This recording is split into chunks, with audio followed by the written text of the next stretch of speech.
Sunday's epic comeback win is a couple days old, but deserves one more look. Harper, deep right center. See you later. He tied the game. Perez lays down the bunt. Catcher pounces, throws it away. The game is tied. Unreal. Heisey, long ball, left center. See you later. Nats win. Hard to believe. Nats win.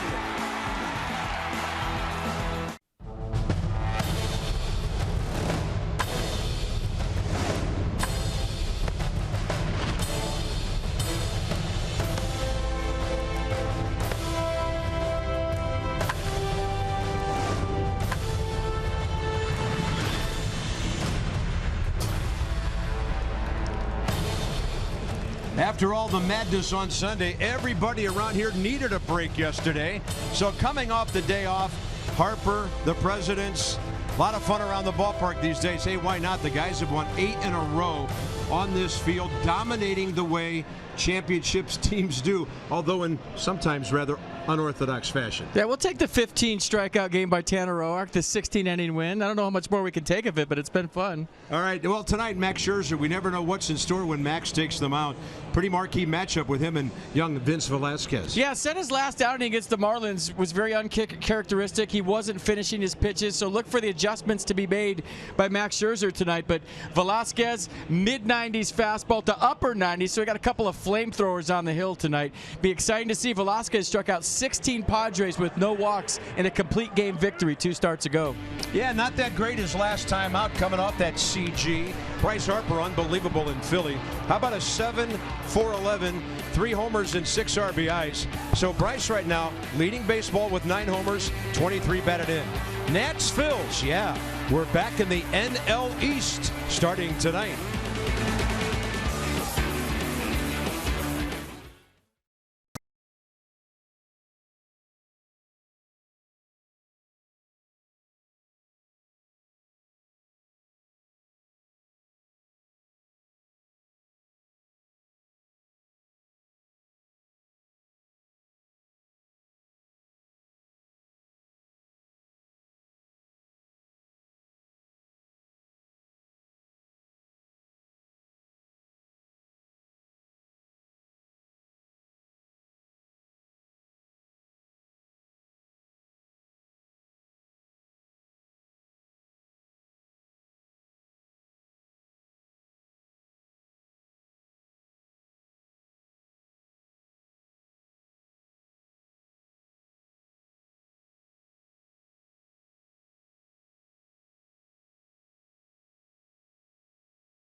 Masson, brought to you by PNC Bank, for the achiever in you. By Eastern Lexus. Some things are simply impossible to ignore. The strikingly designed Lexus NX Turbo and Hybrid. And by Ocean City, Maryland. Let us show you a good time in Ocean City, Maryland. Book now at OCOcean.com. He can be larger than life, that Max Scherzer. Looking for his 108th big league win tonight. Max takes on the Phillies for the 8th time in his career. And we've got a beautiful night for baseball. A few showers in the area this morning. It's been a great afternoon. Humidity down 81 degrees. And the breeze is blowing just very gently right now. Here's the Philly lineup. And we focus in on Cesar Hernandez, who career against the Nats is hitting .313 with some extra base hits. He's their number 7 hitter. You might notice that Pete Mackanin is batting his pitcher 8th. FP will give us more on that. And here's Scherzer against the Phils. Yeah, last start against the Marlins on the 21st allowed 5 runs on 8 hits over 5 innings. Received the 5-1 loss. Struck out 3, walked 2 through 99 pitches. Last start, the fastball averaging 92 for Max. Slider, curveball, change to go with it. Play ball. Rendon even with a bag at third. Here we go. It's upstairs. We're underway. Right on time at 7:05 in our nation's capital. Herrera, .432 on base percentage this year. Why not bat him leadoff? He's been very selective, drawing 17 walks. Paul Goldschmidt, only guy with more. 27th year for Angel Hernandez behind the plate. Ted Barrett, the crew chief, out at second base. And a couple of young umpires at the corners, Will Little and Sean Barber.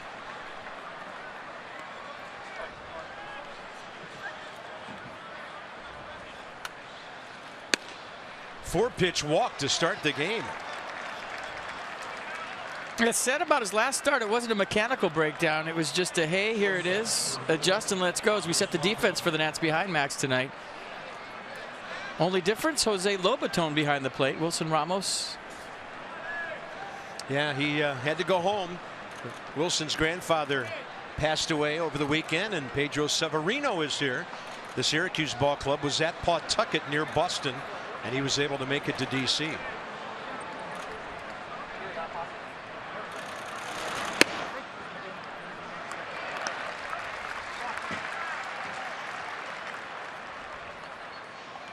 So our condolences to Wilson on the passing of his grandfather, Jesus Campos.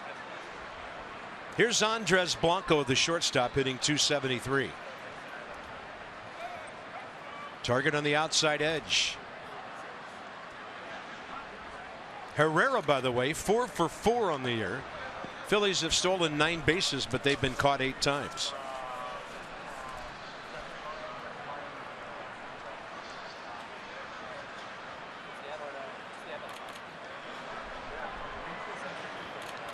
Couple of guys who can move it at first and in the batter's box. Long hold by Scherzer and time given.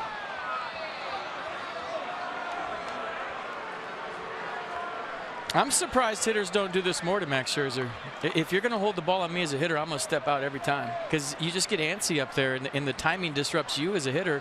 And we haven't really seen too many guys step out on Max. This is really the first time. And a ball well hit to right center. Taylor can only watch it, and Max Scherzer gives up his 5th home run of the year. 2-0 Philadelphia.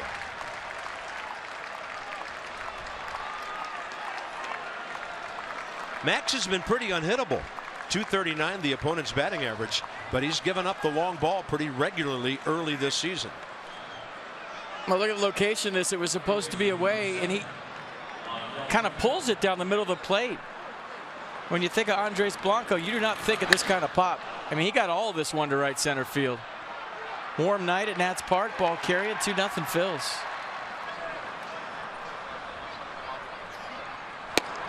Big breaking ball to Maikel Franco, who might have thought he was getting a first pitch fastball. Phillies have now hit 18 home runs on the year. They're 9th in the league. The Nats are 7 with 23, and that's just outside. That was Andres Blanco's first home run of the year and the 12th of his big league career.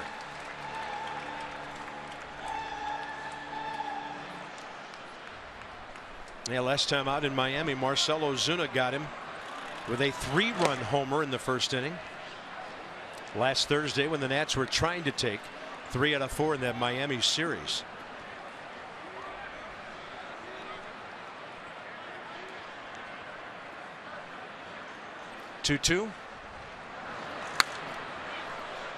And Max talking about not finishing his pitches. What does that mean? Well, you know, as a hitter, when you see Bryce with his right hand saying stay through it, staying through the swing, creating the backspin, the same goes for a pitcher. If you're spinning off toward your dugout and kind of flying open with your front side, you don't have that late hop on your pitches. This one a slow roller to the left side for Anthony Rendon. You remember that was the adjustment that Steven Strasburg made. His second time off the disabled list was staying on line, really reaching through the target and actually trying to throw the ball through Wilson Ramos or Jose Lobaton versus just to him. So we'll see how this unfolds for Max tonight. And like I said last start, you feel like he's going to make the adjustment and there's nothing to panic about. Yeah, 5 home runs all year. 3 of them have been first inning shots. So here's Ryan Howard, and the matchup between these two has been very interesting. 10 strikeouts, part of it.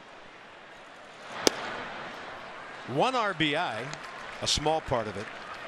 Ryan Howard against Max Scherzer, 1 for 16. Big shift on. Danny Espinosa out by Ted Barrett, the crew chief, short right center. Murphy further out in right. And this ball popped up short center field. Taylor. Let's go inside the numbers with Jeep. So look at the ERAs. Who would have thought that Max Scherzer by far would have the highest ERA of the starters? Joe Ross has been outstanding. Tanner Roark coming off 15 Ks. Strasburg and Gio have been nothing but very good and consistent so far. Well, you feel like Max is going to figure it out. So in the meantime, everybody else picking up the slack, and Mike Maddox not worried about his ace. I'll tell you that. Here's Cameron Rupp.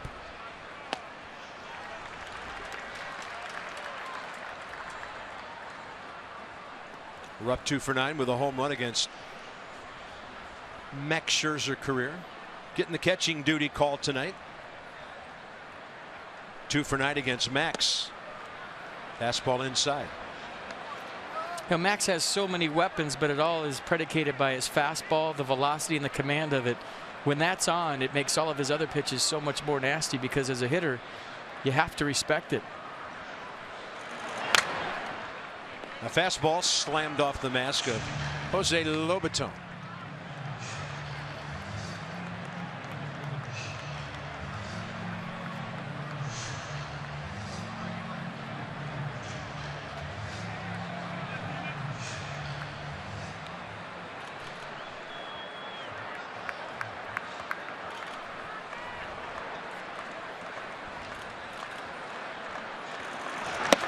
Got him. Off speed, breaking down and away. So a good bounce back by Max Scherzer. After the walk and the homer, the Nats have been scoring a lot of first inning runs themselves. Welcome to the ballpark, folks. Long way to go tonight.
Was the difference, and the Phillies lead 2-0 as the Nats come up. 10th in the league in hitting, 9th in runs, 7th in home runs, and Jason Worth 200 recently back in there, got the batting average over 200 now.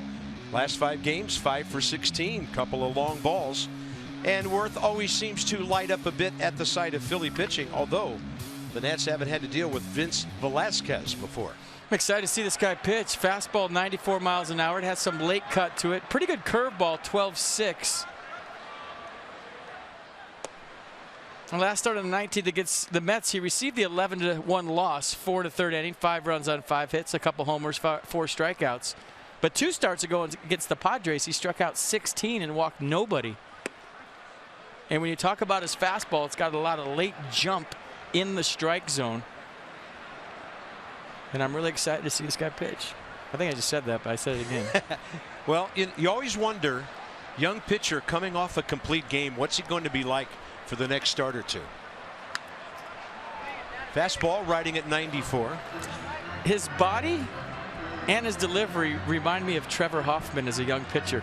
You know, the wide shoulders, the leg kick, how he brings his hands over his head. You remember early on in his career, Trevor Hoffman threw in the mid to upper 90s. Everyone thinks about his changeup, but he used to throw hard.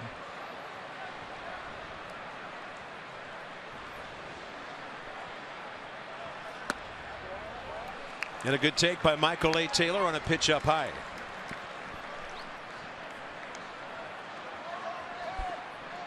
Taylor 12 for 65 on the year. 23 strikeouts, 3 walks, 2-2 pitch.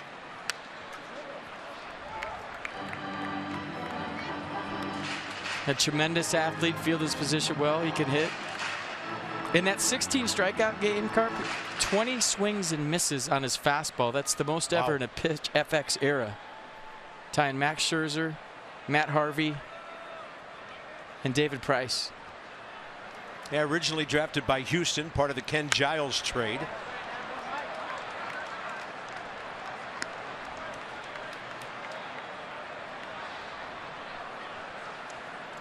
Out of Pomona, California, Gary High School. Second round of the draft 6 years ago. 6'3", 205. Vince Velasquez, 23 years of age, has a birthday in the next 40 days. That's a swing and a miss. Set the D for the Phillies behind Vince Velasquez. Low Herrera Borges the outfield. Blanco Franco left side. Hernandez Howard right side. And Cameron Rupp behind the plate. Blanco Franco left side. Nice. Digging it. Yeah. And if Darren Ruff was in there, you'd have Ruff Rupp. There you go. So here's Anthony Rendon hitting .243. As we mentioned during that marathon crazy game on Sunday, there are some batting averages that took a beating at the end of that series. Rendon 1 for 7. Whole bunch of guys were 1 for 6, 1 for 7 in that game. He was 1 for 1. Shut it down. Take it to the house with a tater.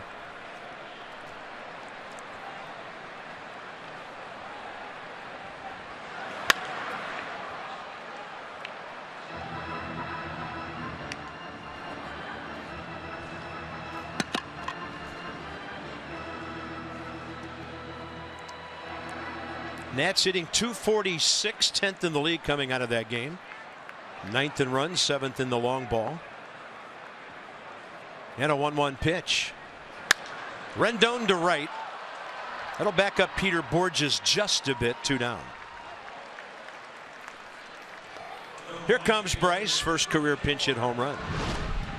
Well, I said it on Sunday, I'll say it again today. If you went to a baseball movie and the star player, the MVP, had the day off, and then he came up for a pinch hit in the bottom of the 9th down by 1 and hit a 3-2 pitch out for a homer to tie it, you'd walk out of the movie and say, this movie stinks. That never happens. Well, it happened on Sunday.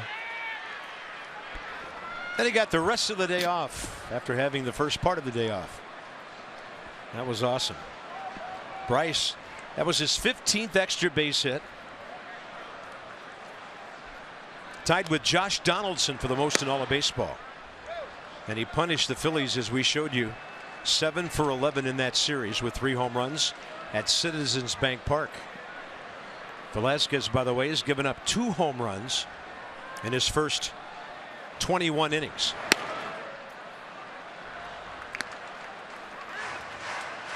Be interesting to see how the Phillies treat Bryce Harper in this series. Is Vince Velasquez young enough and hungry enough to try himself against Bryce Harper? Does he want to test himself?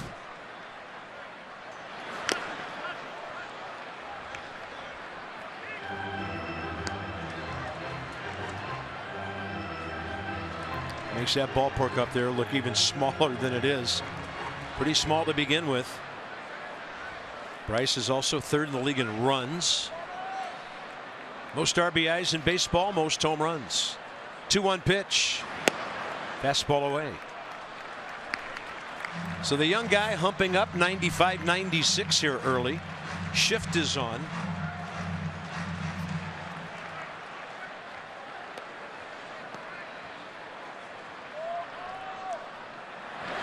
And he'll take the 2-out base on balls.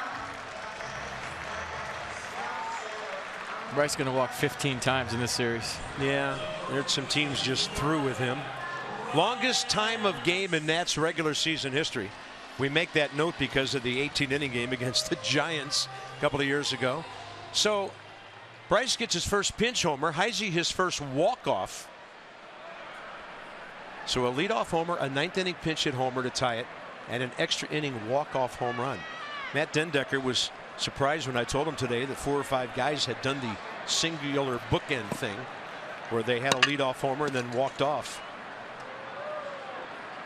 Pretty hard to do. Ryan Zimmerman gets under one. Out is Hernandez, in is Herrera. Odubel Herrera makes the call and the catch. The Nats get a 2-out walk to Harper. They've stranded a runner, and on the Blanco homer. Stick that on your window with Teddy. It's 2-0 Phils.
$2016 Flex Plan's back. The choice is yours. Pick 4 games starting at just $80. Plus, we'll throw in a free Nationals grill item. Visit nationals.com/flex to buy your Flex Plan today. Top of the second, David Lowe, Cesar Hernandez, and the pitcher Velasquez. And this is where Max starts turning his nights around. Phillies just called up David Lowe.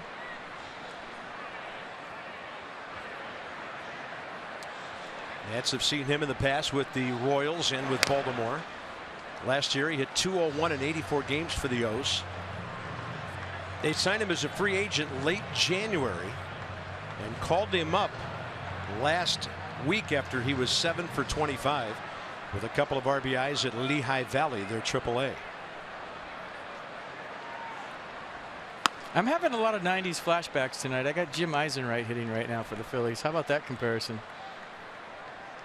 Same stance, same kind of body type, and he could hit. Both played in Kansas City. 1-2 pitch. Changeup, hit hard. Zimmerman. Nice backhand pick. And he gets a speedy runner for the first out. Second inning.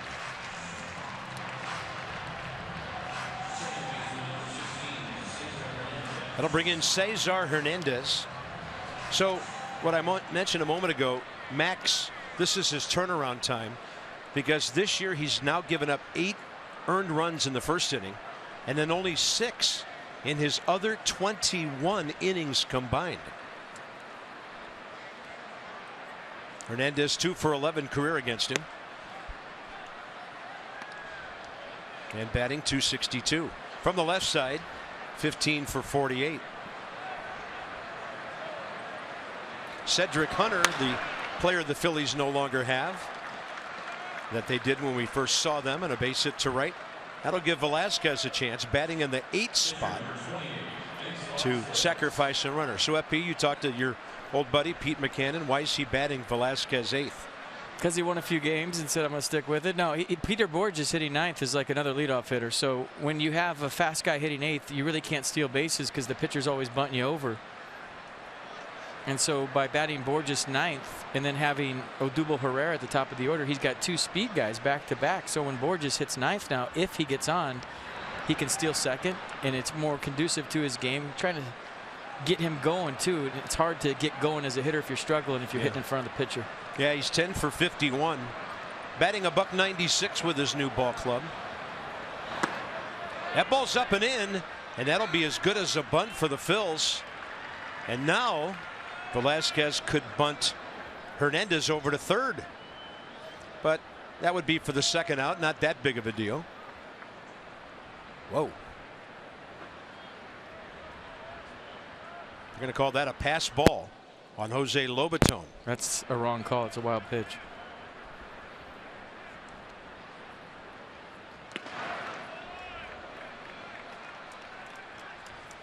Two balls, no strikes. Velasquez as a big league hitter, 1 for 6 this year.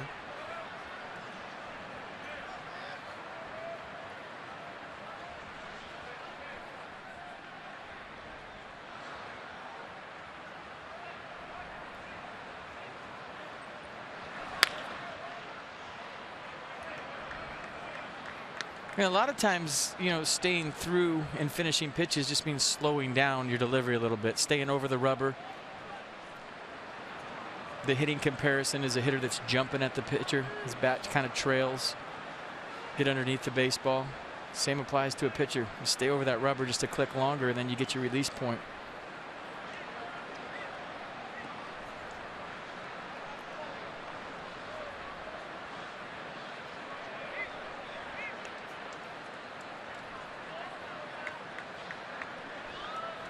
Two-one pitch, runner at second, 1 out. Espinosa keeping the runner Hernandez close, and that's a strike to the outside edge.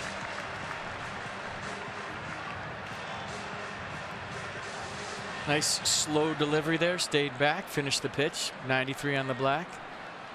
Perfect fastball on the Mercedes-Benz pitch track. 2 balls, 2 strikes. Mets, by the way, hosting Cincinnati tonight. They won again last night. The Mets have won 4 straight. They're 3 back of the Nats. Bartolo Colon this evening. And a 2-2 with 1 out to the pitcher.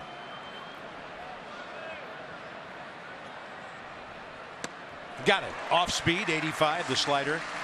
On its way outside for Max's 2nd strikeout. The slider's been on point for Max in this game. And he'll figure out the fastball command thing, but a nice pitch right there. Now that was a wide miss. So here's Borges, a .241 career hitter. But in 2 years in St. Louis, after hitting in the 270s for the Angels, he hit .231 and .200. Phillies signed him to a 1-year deal, and he'd be happy to be at .200 right now. That was a nasty slider. That broke from almost the inner third to off the plate away.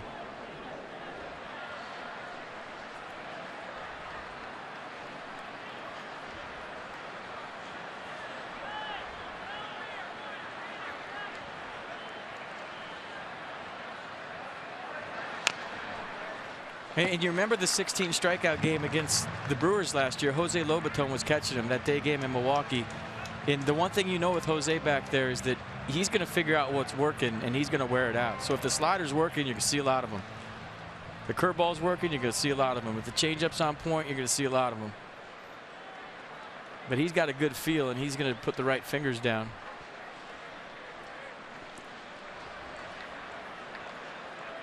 And the 0-2 pitch. Got him with a fastball.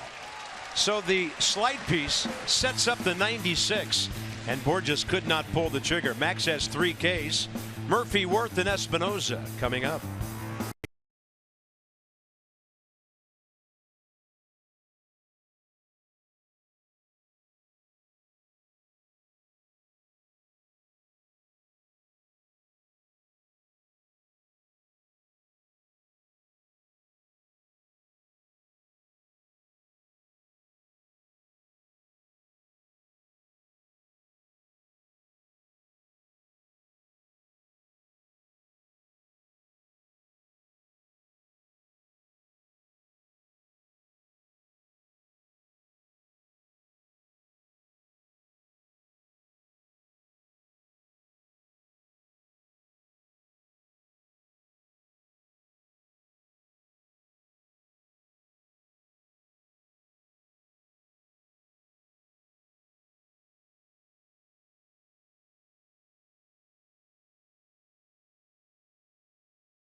A lot of positive stuff to talk about coming out of Sunday's win. Chris Heisey's game-winning homer, Bryce Harper's pinch-hit homer. But let's not forget about Oliver Perez's bunt in the 15th inning with 2 outs to eventually tie the game. Perez told me that he used to drop down bunts with 2 outs as a surprise quite a bit back when he was a starter. Now, he hasn't gotten an at-bat in 6 years, but he said that's something he's done in the past, and he told Jose Lobaton beforehand in the on-deck circle, I'm going to drop down a bunt, then you're going to drive Espinoza in. Well, Perez ended up driving Espinoza in himself, and he told me that yesterday his 2-year-old son was watching the clip of the play over and over and over again. He absolutely loved it. Yeah, Daddy with bat. Dad, you're the best bunter ever. Over 2 million vehicles sold and counting. Dan's with Coons.com. Sideline report. That was awesome. Daniel Murphy's had multi-hit games 5 of his last 7 times. Maybe on his way to another one. That'll short hop the wall at the 335 mark. And that will be Daniel Murphy's 6th double of the year, to go with a couple of triples and 2 home runs. Well, you know it's coming. Daniel hits Murphy. Told him today in batting practice, I'm calling you that. He said, oh, I'm just going good right now. There's going to be ebbs and flows throughout the season. And all the time I'm thinking, baloney, you can flat out hit. So there goes the no-hitter. Daniel Murphy with another double. Daniel hits Murphy. I mean, I just love watching him play.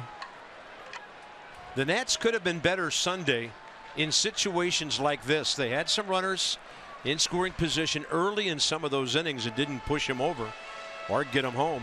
So here's Worth, Espinoza, and Lobaton, the next 3, trying to cut this deficit in half. Jason's been driving the ball, though. 2 home runs in his last 3 games among his 5 hits. By the way, the only Nat who's ever had an at-bat against Velasquez was in the American League, and that's Stephen Drew, who's on the bench tonight, 0 for 3. Breaking ball gets away. Now that's a wild pitch. And Murphy's at third with nobody out.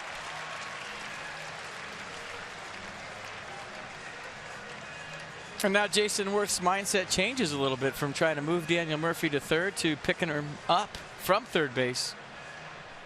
Cameron Rupp chose to glove this baseball instead of block it. It hits some part of his body, kicks off, and Jason Worth with the help. And a chance to put your team up, or get one of those runs back, excuse me. Worth 8 RBIs on the year.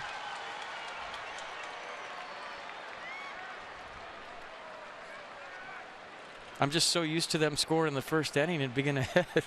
Yeah, they haven't been behind hardly at all early. At 25 runs or so in the first inning this year. I know it's the second, but I'm shocked they didn't score in the first. 2-0.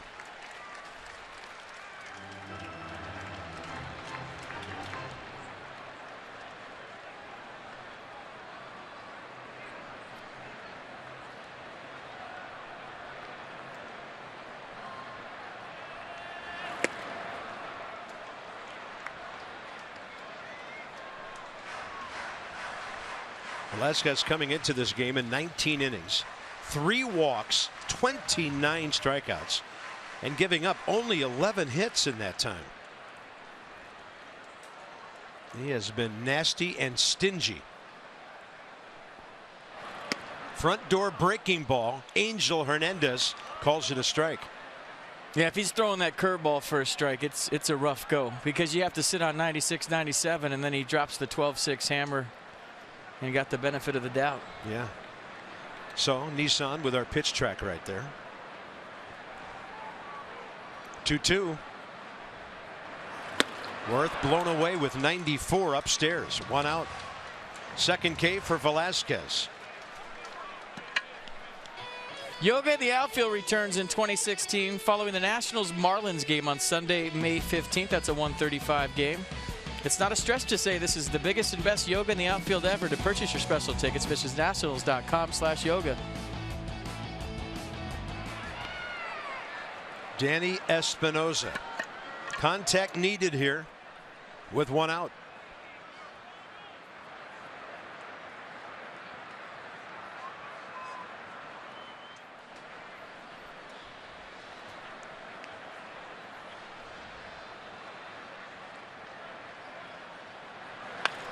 How about a bunt contact for an RBI? Well done by Danny Espinosa. Sacrifice bunt on the squeeze, and the Nats have their first run. Hey, against a strikeout pitcher, why not? That's a good idea. I don't think it was a squeeze. It was just a base hit bunt attempt by Danny Espinosa, and Daniel Murphy read that it was firm off the barrel and placed perfectly. Watch Murphy read it. Yeah, I was walk home on that one. Nicely done, Danny Espinosa, getting his ball club on the board.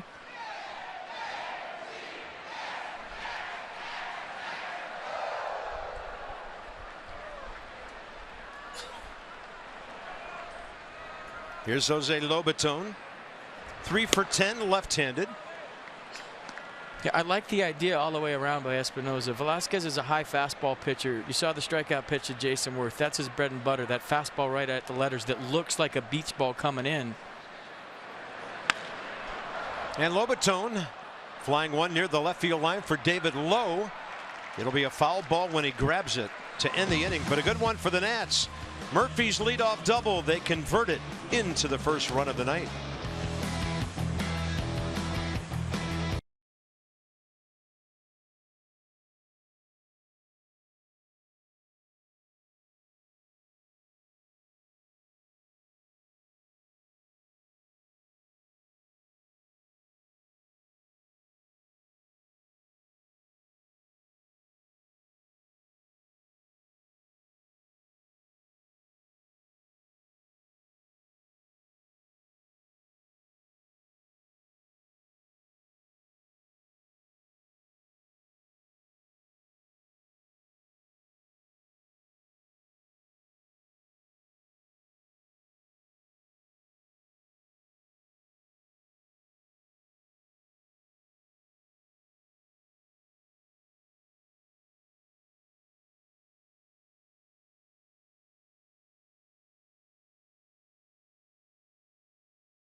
Top of the third for Philadelphia.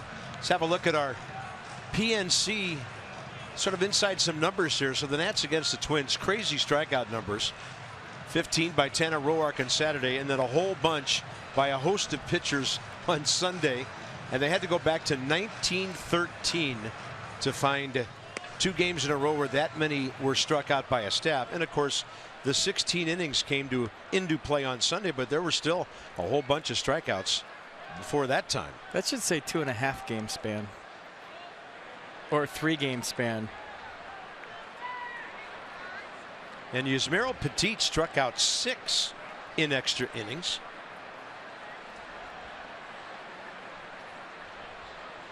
Yeah, he was money. Don't sleep on Yusmeiro Petit to be in the sneaky MVP of that 16-inning game.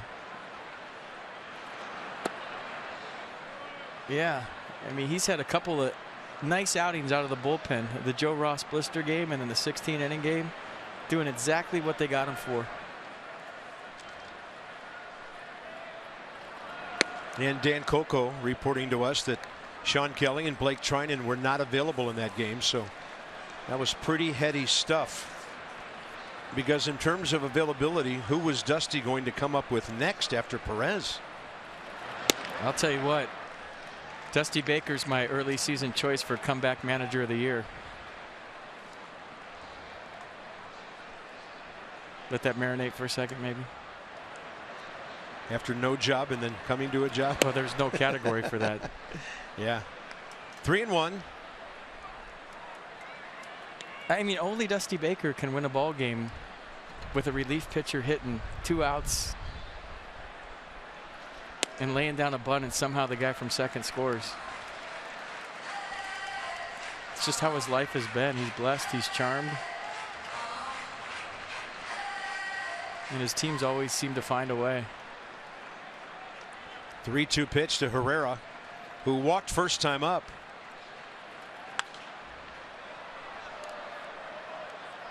And I was thinking about it after the game, Carp. The Ugla game, the Adam LaRoche game in Los Angeles where he came off the bench sick, or the game on Sunday as the best games we've seen as a pair together here in the booth.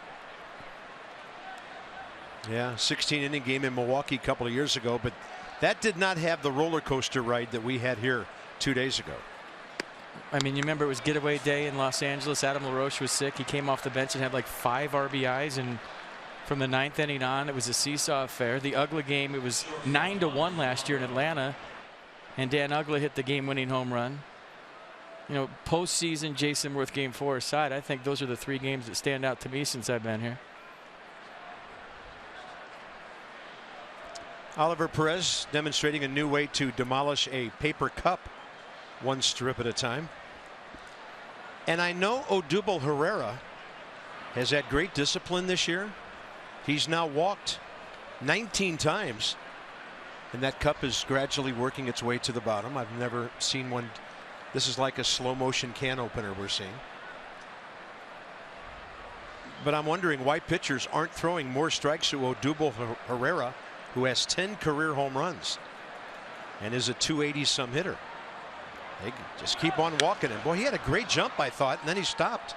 Foul ball anyway. You'd be confused about that. I'm confused about the styrofoam cup in the bullpen. He's getting to the bottom. He knows a little something about styrofoam cuts. Has earphones. He's almost done. This is taking boredom in the bullpen to a whole new level. Get him another one.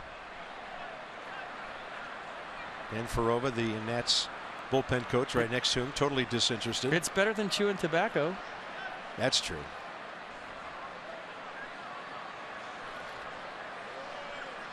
Down to the very end.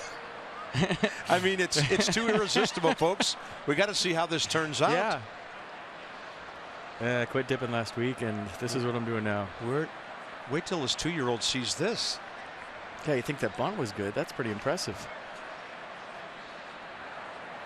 He might have learned that from his son. No balls and 1 strike as Scherzer checks Herrera. It's going to get hard now. It's down to the bottom of the cup. I think that's it. What's he doing? He's made string out of a cup. That's fantastic. Now what? Well done, Oliver. Are you going to drop it? That's why we got him on this one, too? Yeah, that's why we got him. 0-1 pitch, time given, and Max Scherzer almost stumbled and fell straight forward. Well, an umpire doesn't have to give a hitter a timeout. So when it's late like that, sometimes it's on the umpire. Angel does not have to step out of there. He can stay in there and say the pitch is come and hang with him. Tell you, Andres Blanco's last 2 at-bats against the Nats have been very damaging. The game-tying single in Philadelphia, and then the Galvis double after that to win that game in extra innings. And now tonight he has homered for the first time this year. So the contact guys getting it done for the Phils. They're kind of like the old fighting Phils here. They don't have a whole lot of power other than Ryan Howard. Franco's hit 5. But these guys will make contact and scrap at you for 9 innings. I talked to their new team president, Andy McPhail, before the game, and he likes the passion with which they're playing right now. Off speed. Strike 2. A changeup from Max here, 86. The off speed hasn't been a problem. He's figured out the fastball too. But the changeup and slider as the secondary pitches have been great so far for Max Scherzer.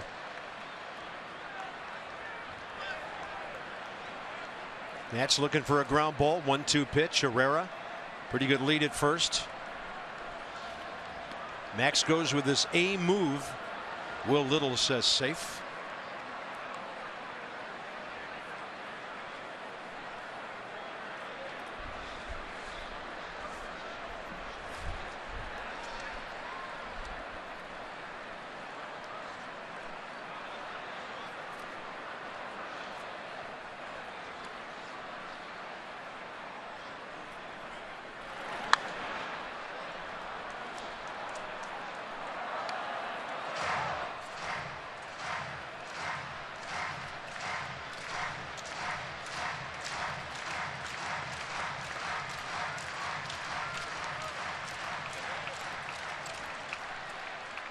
Max Scherzer first inning 18 pitches and then 14,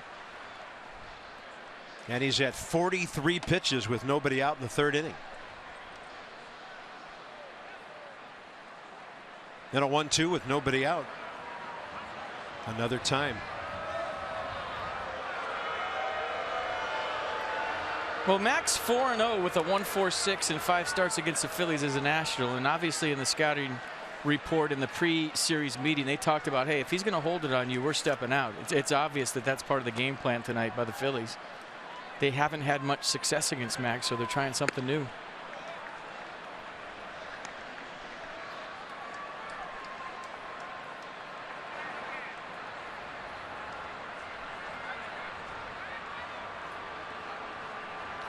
Phils are 9-10 on the road. They're 4-5.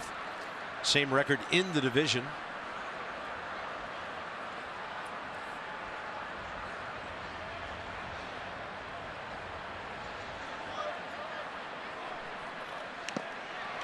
And a foul tip keeps Blanco alive.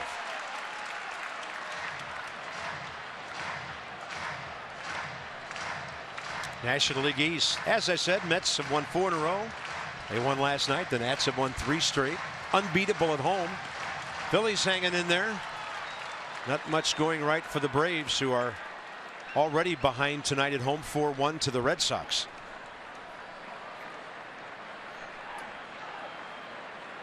Marlins at Dodger Stadium tonight. 2-2 pitch.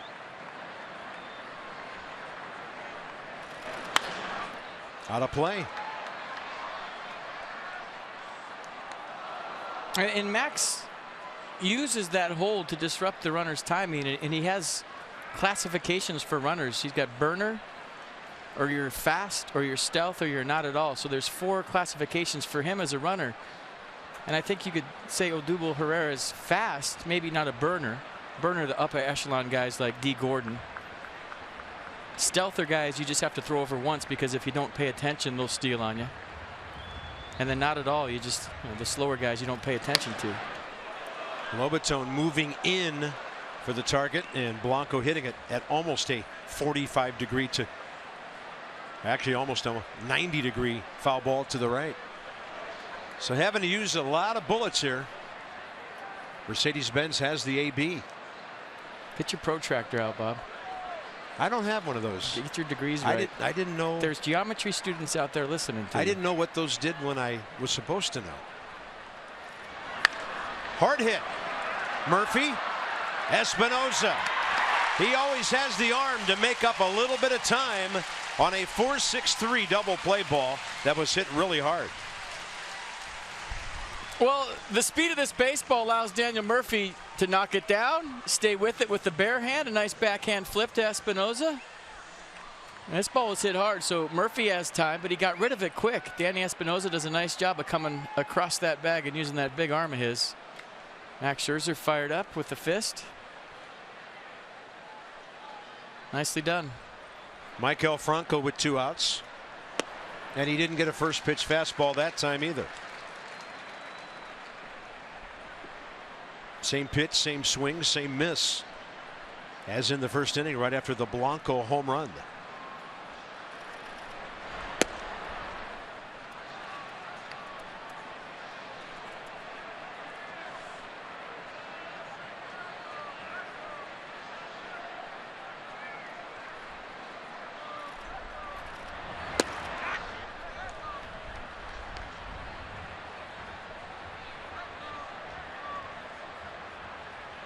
Franco 1 for 10 career against Max Scherzer.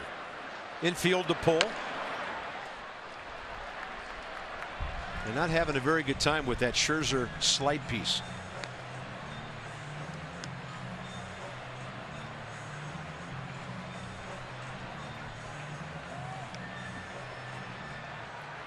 Game number 19 for the Nats. Number 20 for the Phils. Right back into divisional play where Washington is 11-4. Front door breaking ball that time, fouled.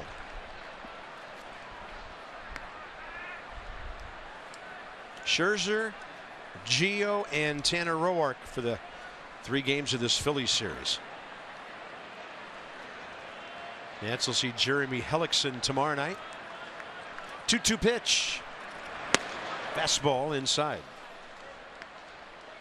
And Aaron Nola. Well, if you got time Thursday afternoon, sneak out early, 4:05 first pitch, because the guys will be gone for a week and a half after that. 3-2, 1 hopper, Anthony Rendon. Couple of crow hops, and that's it for the Phils. After the leadoff walk in the top of the 3rd, Scherzer will hit. It's a 1-run game.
We're going bottom of the 3rd, and when the Nationals win and win big, everyone does all season long, When the Nats win and score at least 7 or more, you get 50% off. Regular menu price online orders at papajohns.com. Enter promo code NATS50. Better ingredients, better pizza. Papa John's, official pizza of your Washington Nationals. This is valid at participating D.C., Maryland, and Northern Virginia. Papa John's. Max Scherzer, 1 for 9, couple of RBIs this year. You know why you don't worry about Max Scherzer? If you go back to last year, he had a couple of rough starts in a row against Toronto and the Yankees where he gave up 4 runs in both. Kind of doing the same thing he's been doing the last 2 starts. Sharply hit ball to Cesar Hernandez. Where he's kind of pulling that fastball across, flying open. And the reason you don't worry is because the start after the Yankee start was that start in Milwaukee where he struck out 16. The next start was the near perfect game / no-hitter against the Pirates. And the start after that was against the Phillies where he was perfect through 5 again. So, and you can kind of see him figuring it out in the course of this game here tonight. After the first inning, he's been locked in.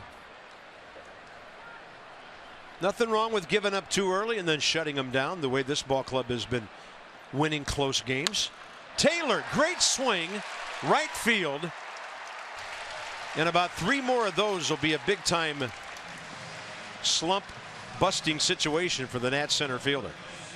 He's had 2 of those now in the last week where he just takes it the other way. Yeah, good swing by Michael Taylor. Had a couple of hits the other day in a 2 for 3 in the 16-inning game before Bryce Harper pinch hit for him in the 9th. So 2 for 3 the other day, a base hit to right here. All right.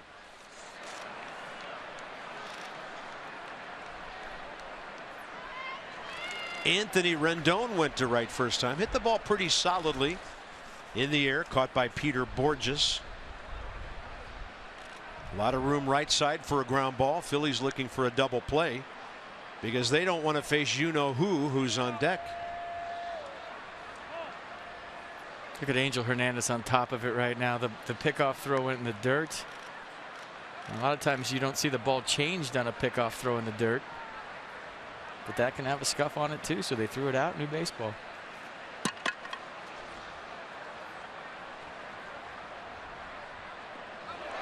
Ball gets away. Taylor to second. Phillies make their 12th error of the year, and they've had a couple of miscues that have cost them a run already.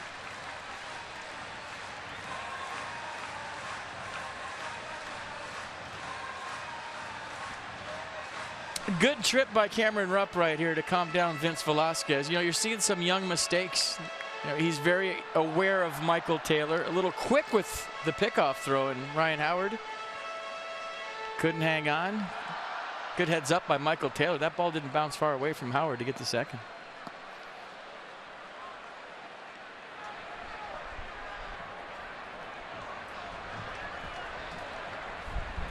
One out, runner in scoring position. The tying run.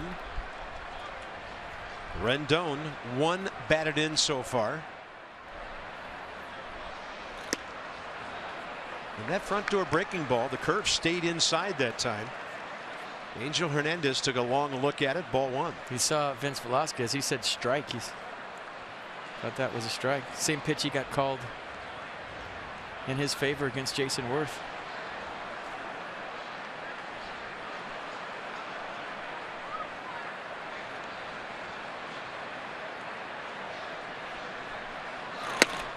Up and away, ball 2.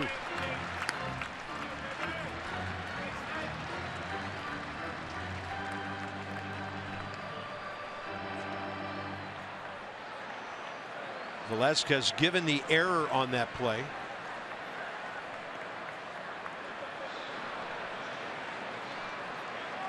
(2-0) to Rendon. Good 2-0 rip.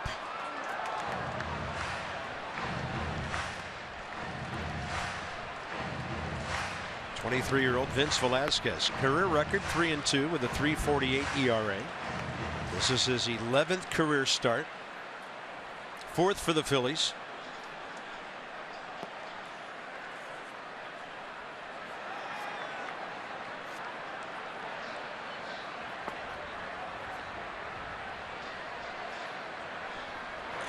Rendon pulls it. That's fair.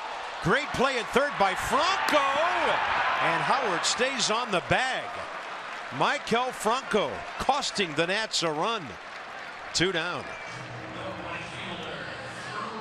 Oh, great play by Franco right here, and see if he's okay. He's kind of getting up slow. Anthony Rendon hit that right on the nose. Franco with a step and a dive gets up quickly to get Anthony Rendon. Kind of an in-between hop right there. Great play. That ball was hit hard. See Anthony Rendon not getting his steps right at the end. And now Bryce Harper's got to walk, right? Here's walk number 2. I said 15 in the series. We're on our way. Yeah, they pitched to him here. You wouldn't believe it. So it'll be 2 on, 2 out for Ryan Zimmerman. Here come the boos. Maybe because he's hitting .474 with men on base this year with 4 homers, 5 doubles, and 6 intentional walks. Make it 7 now. Come on, Washington, boo like they do in Philly.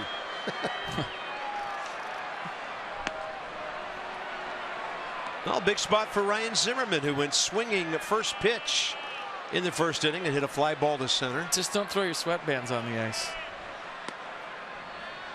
Oh, yeah, the giveaway that night at the hockey game.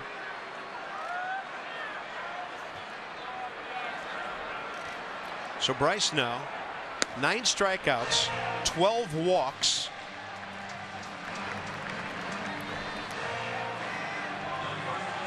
And just to keep track, that's the 3rd time this year Bryce Harper has been walked intentionally. Just 3.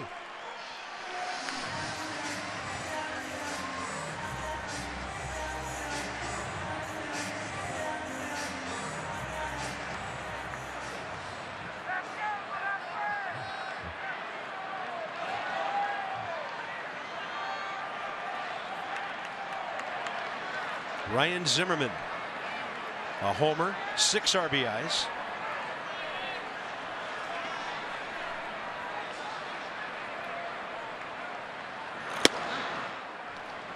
That's 95 to the outer half.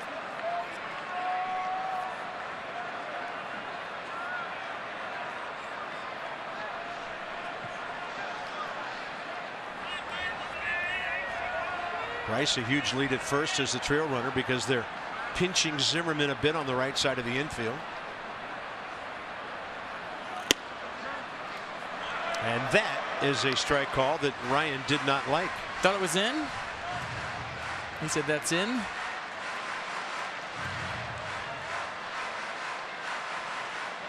Let's see what Pitch Track thinks.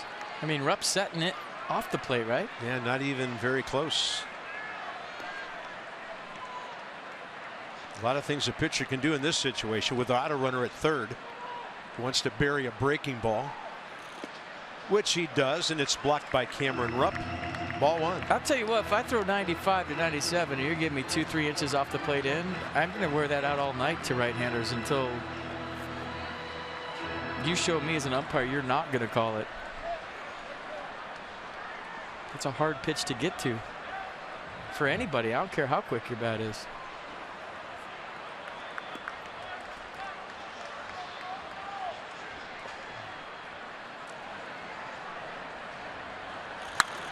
Zimmerman pops it up right side. Looking up into the twilight and barely held on by Cameron Rupp. Ball kind of disappeared on him for a second. And the Nats will strand their 2nd and 3rd runners in a 2-1 game.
The fourth inning of Nationals baseball brought to you by the RAV4 Hybrid. All-wheel drive and unexpected performance. Visit buyatoyota.com tonight. He's that big I'd walk him too. So the Phillies give Bryce a free pass. They pop up Zimmerman. To the middle innings we go. Howard, Rupp, and Lowe for Philadelphia. Phil's leading 2-1. Ryan Howard, fly ball to center first time. Light's really starting to take effect now.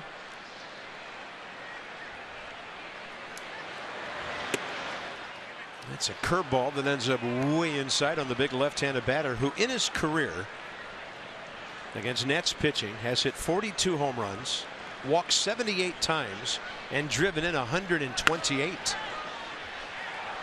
Counts even 1-1.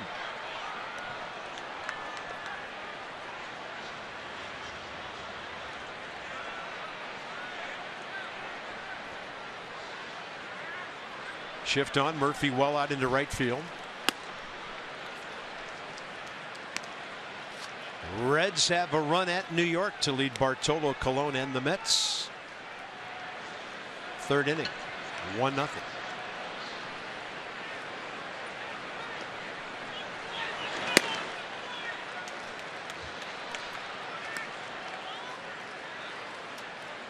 think tonight's big because 14-4 record matches the best start in franchise history through 18 games. Remember the 2012 ball club was 14-4, so you get to that 15-4 mark and make a little history, right? Yeah, that ball club went on to lose its next 5 games after going 14-4, and then righted the ship and kept it sailing throughout the season. That's way outside. Max Scherzer, third walk, 2 to Herrera, 1 to Howard. It's time for Masson's Trivia Scramble. Which Nats pitcher won a Silver Slugger Award in 2012? Text the answer to 29292 for your chance to win a Nats prize pack from Masson. That's brought to you by PNC Bank for the Achiever in You. Rhymes with Mossberg.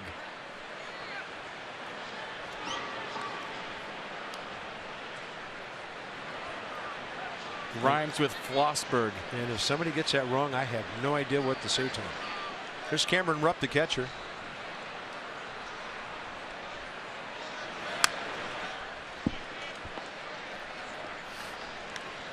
It's a pretty good clue, though, right? Well, I'd say you pretty much gave it away. I don't remember anybody named Schlossberg on that stuff. Is it one of those guys? Okay.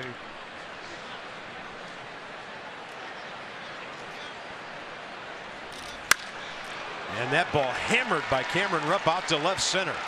Ryan Howard, who doesn't run fast anymore, over to third base easily. And Rupp, a dive into second.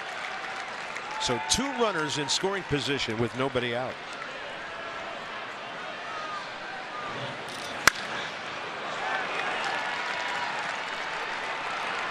Yeah, Ryan Howard. All he's got right there, first and third. Good swing by Cameron Rupp. Short, compact. Bullet to left center. Michael Taylor did a nice job just to keep it second and third. Here's David Lowe. He's a guy who can move the ball around, and he can run very quick.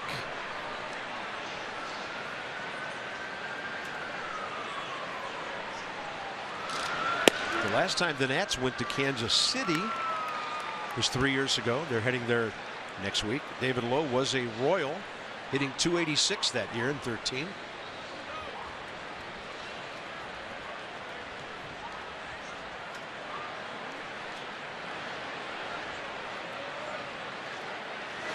A 1 pitch, swing and a miss. Mid-90s by Max, who needs to reach back and find some of that swing and miss stuff here in the 4th inning.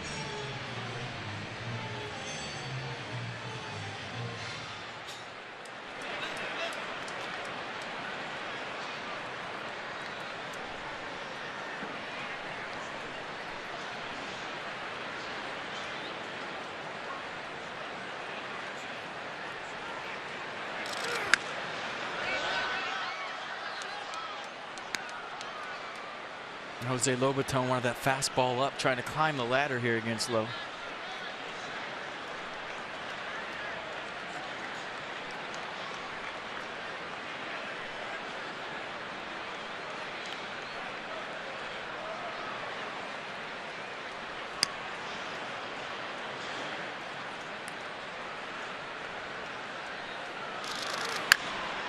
See, these are the pitches, Cart. We talked about Tanner Roark and his pitch count the other day. These are the pitches you circle if you're charting right now. These are red line pitches trying to get out of a jam.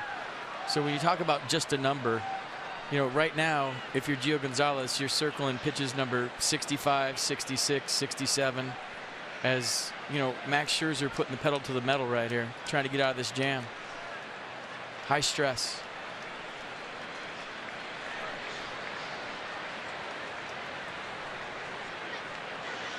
Slow runner at third. Not a guaranteed RBI on a ground ball. And that ball swinging a foul tip upstairs. The Nats are playing back with the middle infielders.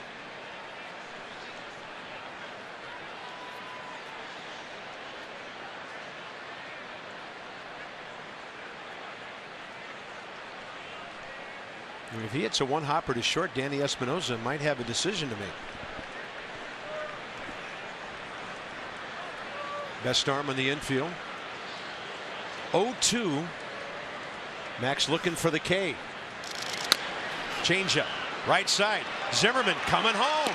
And looks like they got Ryan Howard. Great reach by Lobaton. Howard tried to get around him. And it's a 3-2 for the first out. Hey, Pete McCannon wants to look at it, at least talk to the clubhouse and see what they see. I like the aggressive play by Ryan Zimmerman. He knew he was on third base. He knew that he's going to have time. Even though this ball wasn't hit hard, he came very aggressively, and he likes to throw on the run. We saw that at third. Does he get Ryan Howard? I think he did. Ryan Howard pointing immediately to the dugout. What do you got?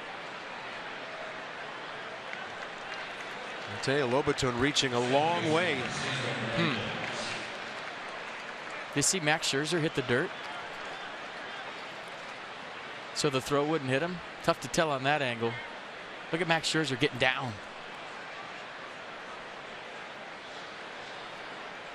I don't know if there's anything definitive enough. They're not even going to look at it to overturn it. That's it. Hard Nice to tell. play. Dirt flying, bodies colliding. Heads up play by Ryan Zimmerman. So it stays 2-1. Now it's first and third. Now Cesar Hernandez can move it, but the double play's in order now. Rendon even with a bag at third, and Scherzer drops a curveball in there.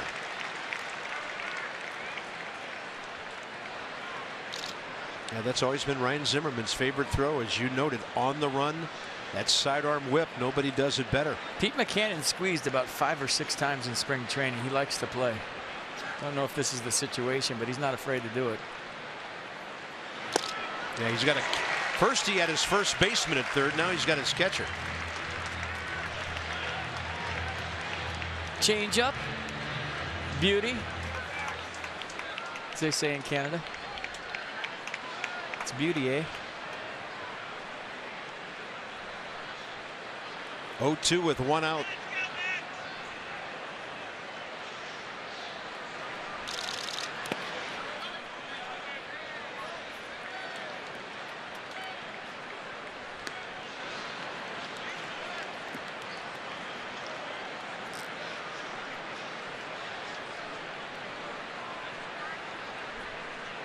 First base Low, third base Rupp.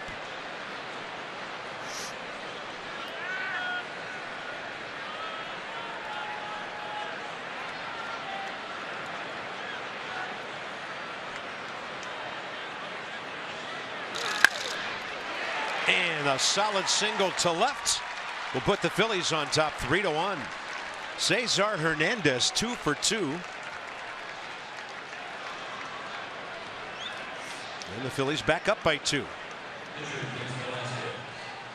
A nice piece of hitting by Cesar Hernandez. 2-strike mode. Gets a fastball from Max Scherzer. Stays on it. And puts his team up by a couple of runs. It's a good at bat.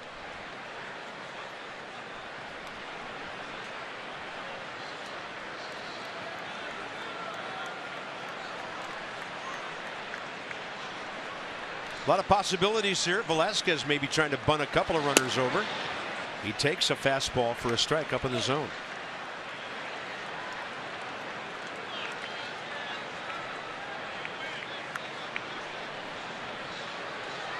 Now the Phillies have good speed at both bases.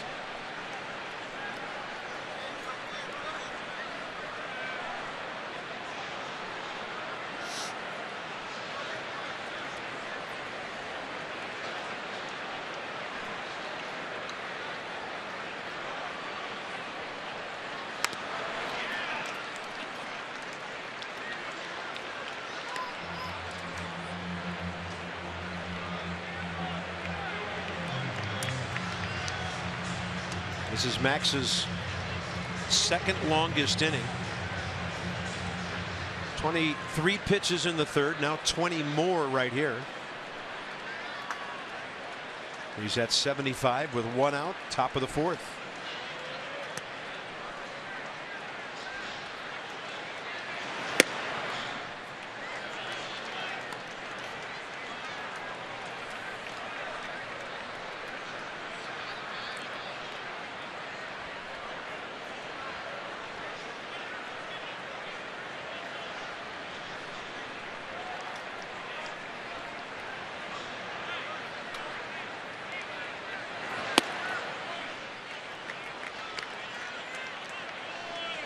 A lot of times you see fastballs up right here for strike three. See if the pitcher offers it something above the letters, pops it up foul.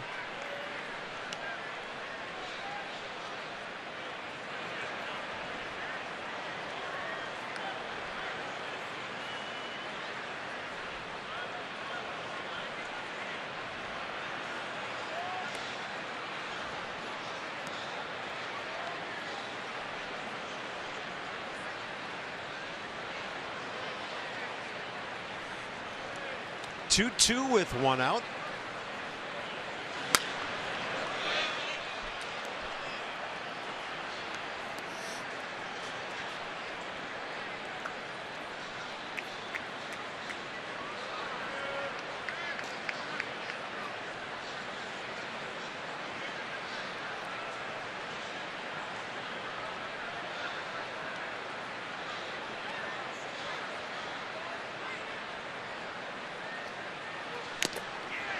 Foul tip. Velasquez stays alive.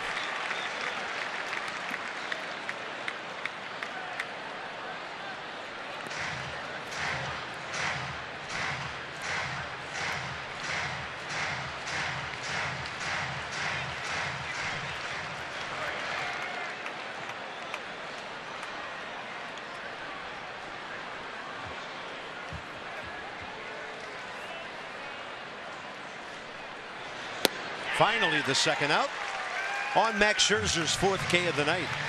He'll face Peter Borges. Time for our Toyota Case for Kids. Washington area Toyota dealers want to help children and their families by making a donation of $37 to the Children's Inn at NIH for every strikeout by a Nats pitcher this season.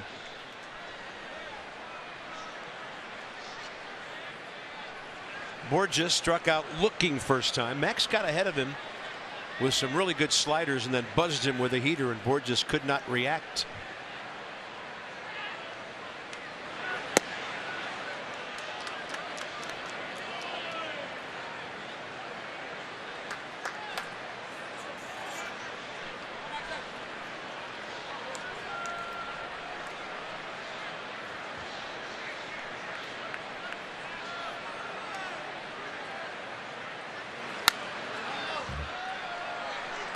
Well jammed with a fastball, 1-1.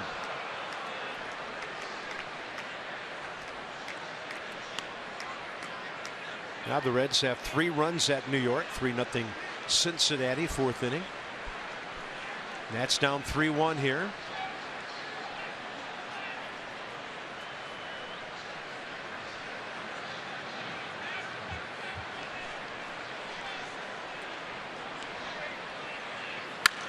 Saw Daniel Murphy tap his glove a couple of times to keep the runner close. Taylor to the scoreboard, waiting for it, and grabs an extra base hit bid by Peter Borges. Long inning for Max Scherzer, but he only gave up 1 run.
Well, the guys you saw teaming up for some offense there. Murphy and Espinosa will bat.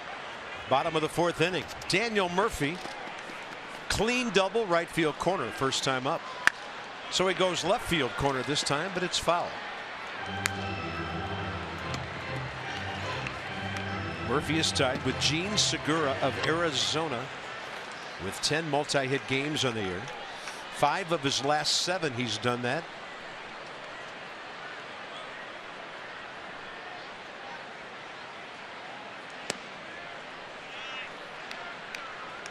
Counts even 1-1. First 3 innings for Vince Velasquez. 41 pitches, 24 strikes. Got on top of a high fastball his first time up for a double. And you've talked about what a good high ball hitter he is from that side of the plate. Not a lot of guys do that. Just foul beyond the bag. Look at him. He's making adjustments between pitches. Likes the white uni. 500 average here at Nats Park. That's something.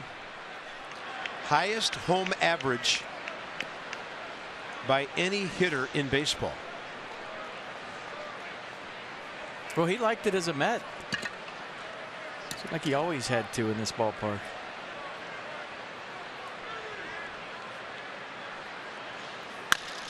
And Murphy, top spin grounder. Cesar Hernandez throws him out. DC Lexus dealers, they're donating $250 to the Children's National Health System for every home run a Nats player hits this season. So keep them coming. It's for a wonderful cause. Lexus, the pursuit of perfection. It's a homer club from Sunday. That was fun.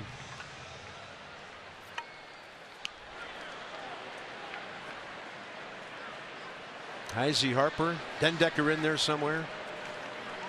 I think one of the former Nats, one of the guys who did that bookend home run thing was Reed Johnson, former National, a leadoff homer and a walk-off homer in the same game.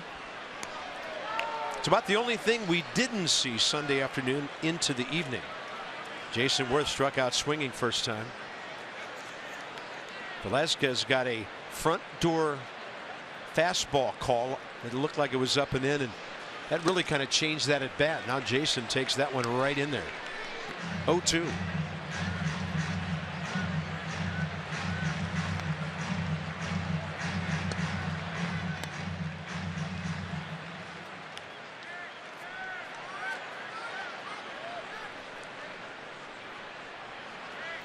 Yeah, they wanted the fastball up.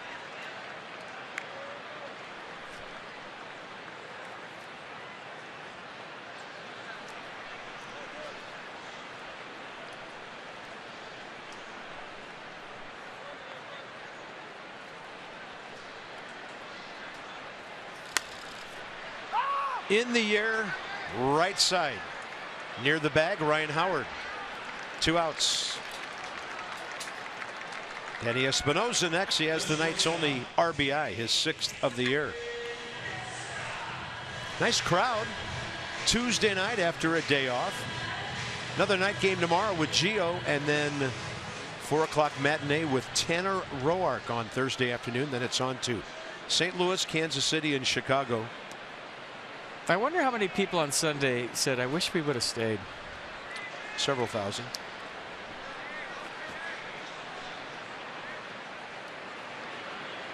Missed a great one, I'll tell you that.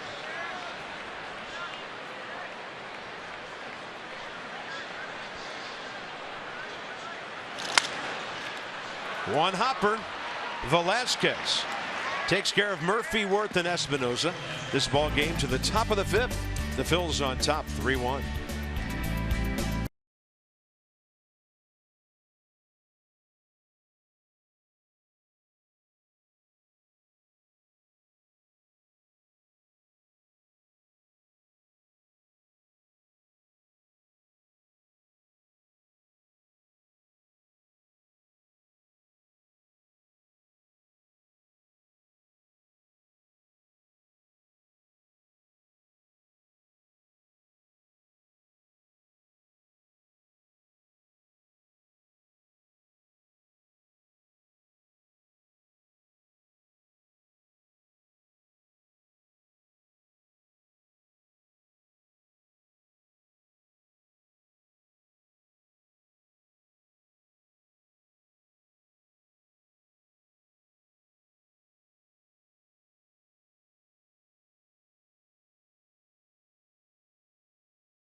new contour. Get right to the good stuff as we head to the top of the 5th inning. 3-1 Phillies. And you see some location mistakes for Max Scherzer. Just supposed to be a sinker away, just kind of pulls it across the plate. It shows you how perfect you have to be at the highest level. And usually when you throw mid to upper 90s, you can get away with a few of them, but the Phillies haven't let Max. The slider changeup curve has been great, but the fastball command at times has cost Max.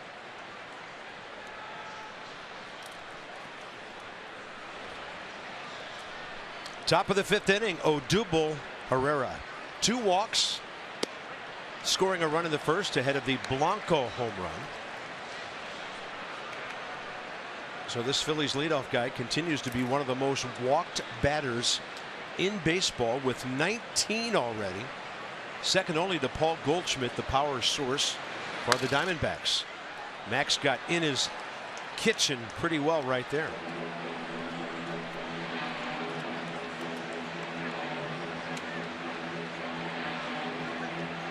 Scherzer 83 pitches, 55 strikes, first 4 innings.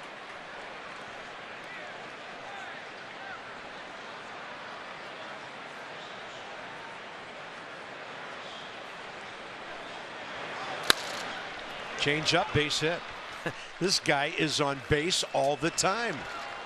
Herrera came in with a .432 on base percentage, 5th highest in the National League. All right, I may need a little help from this one, guys. It looks like a giant Jiffy Pop popcorn race to me. It's Orville Redenbacher day. And they backed in. I need a little help. You know, we did have one of our NASA astronauts, Mr. Lindgren, throw out the first pitch tonight. So maybe they want to be on the International Space Station. I talked to Major Lindgren before the game, and he was up in the International Space Station for 5 months. Did he tell you about that one time he wore tinfoil on his head for a helmet? No. Okay. I mean, the heads look like lunar modules there, but space station is nowhere near the moon right now. So here's Blanco. Do not try that at home, kids. That is not safe. Yeah.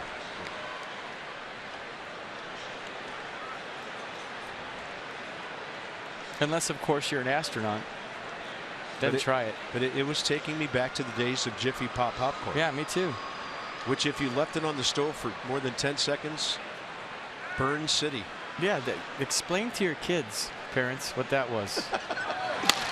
Hit and run, maybe. Or run and hit, and either way, executed perfectly. Blanco stinging the ball for the 2nd time. And the contact hitters in the Phillies lineup are giving Max Scherzer fits tonight. Boy, he's hit the ball on the nose all night long. Home run his first time up. Hit that hard 4-6-3 double play to Daniel Murphy 2nd time up, and now a base hit 3rd time up. So Blanco having a big night. 6 Philadelphia hits to go with 3 walks. And here's Maikel Franco, who has bounced out twice. Max has had him rolling over the ball to Anthony Rendon. So it looks like the Nats, if they get another one of those, they'll go for the double play as Rendon backs up.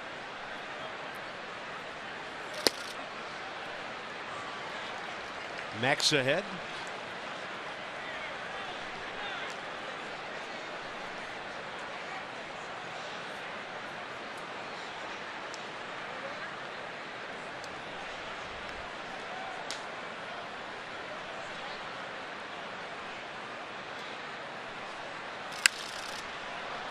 That will hook out of play.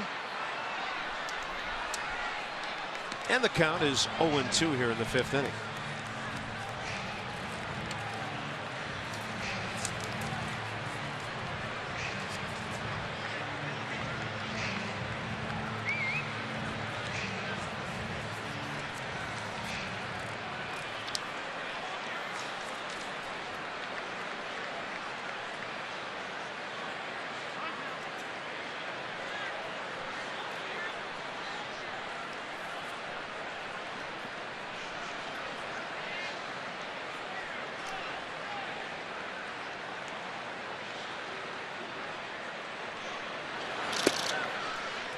Ball gets away, and that gets their trail runner down to second base.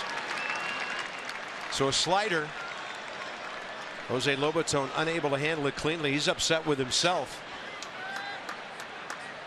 Yeah, right in the glove. Yeah, I thought maybe he was thinking that was going to be in the dirt, and he was prepared to block it. Hit him in the glove, and heads up by Andres Blanco to advance to second.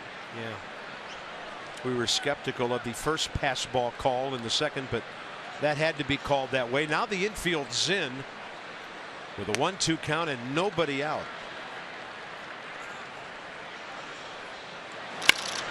To Rendon, a tag. Yes, a throw. Yes. 5-3 double play.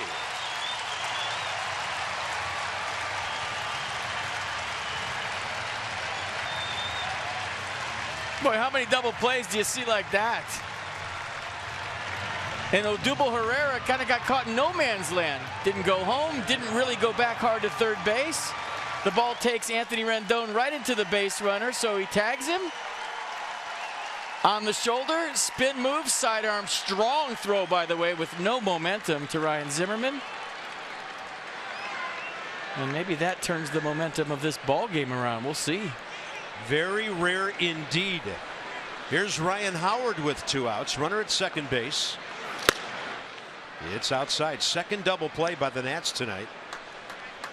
I think that's a young mistake by Herrera. Just run home. And if Rendon throws you out, you'll probably have second and third after the rundown with 1 out. Or at least first and third with 1 out. And if Rendon tries to turn the double play on that, it's runner on third, 2 outs. But I think as a runner right there, you have to just run home. Yeah, good call. Almost anything other than what he did from the Phillies standpoint.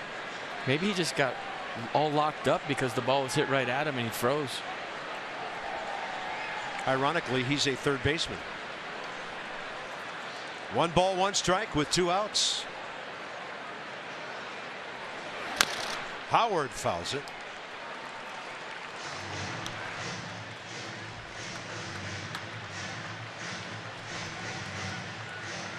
(1,144 RBIs), and the Nats contributed 128 of those, so more than 10%.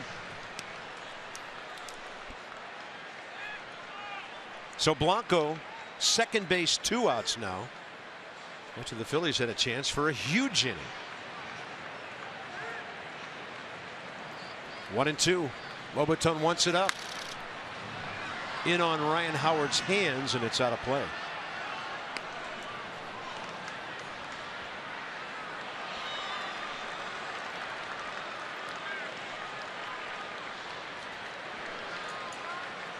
.95 pitches for Max.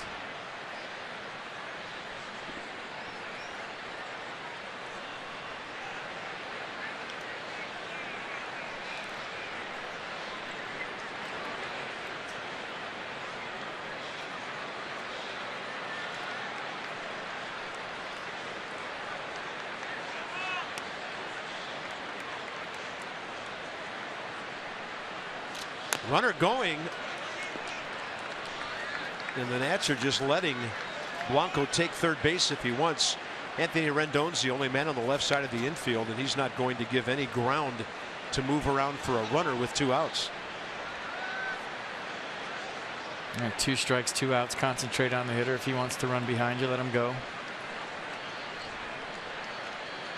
Probably going to take off again right here. Off speed, strikes out Ryan Howard. Well, it may take a while to find out how big that was, but the Phillies with a base running mistake. The Nats turn it into a double play, and this strikeout keeping it 3-1.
Of the 5th inning. Did you see last night that Jordan Zimmerman gave up his first run of the season? He had the scoreless inning streaks.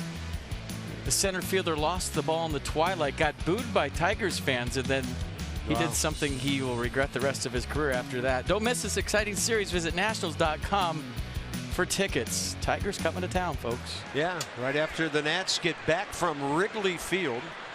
And there's talk that one of those games could match up Max Scherzer and Jordan Zimmerman. He gave the Tigers fans a salute that you don't want to do as a player ever. I don't know that I've ever seen that in the middle of a game from a player on the field. Yeah. A position player. And they didn't lose that in the twilight, did they? No, they didn't. There's these things called cameras now that televise every game, and there's lots of them. Jose Lobaton fouled out to the left fielder. David Lowe first time. And now the Nats fans are booing somebody who muffed a foul ball.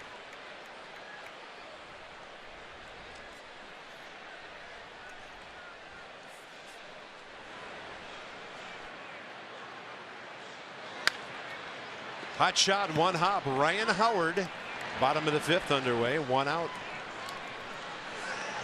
PNC Bank, when you have insight, you know how to handle your finances with confidence. Brought to you by PNC. For the achiever in you, Trey Turner, 25 hits, first in the International League, batting .357. On base percentage, fantastic. On base percentage plus slugging, .959. And Turner the Burner has 6 stolen bases already. It's all brought to you by PNC. Was told he had an opposite field home run the other night. Well, there comes a time when every ball club has to make a decision about a guy when he's too good for the league he's playing in. Scherzer gashes one. Hernandez missed it. It almost got Ted Barrett. And Max Scherzer has his 2nd hit of the year. Could the double play, the strikeout, and something like that turn around some momentum for a ball game? Well, you're thinking the double play, Mike. Max Scherzer gets a fastball right down the middle, always competing, whether he's on the mound, at the plate, on the bases. Beautiful swing. Just misses Ted Barrett. Ball was hammered. Bob Davison would not have got out of the way of that. Here's Michael A. Taylor. Great swing last time as he leveled off and took a base hit to the right field side. Not a 12 hopper, a hit with authority line drive.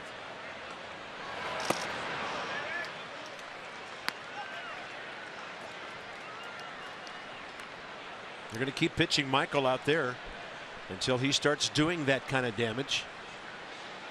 13 hits on the year. Couple of home runs, 3 RBIs. 2-0.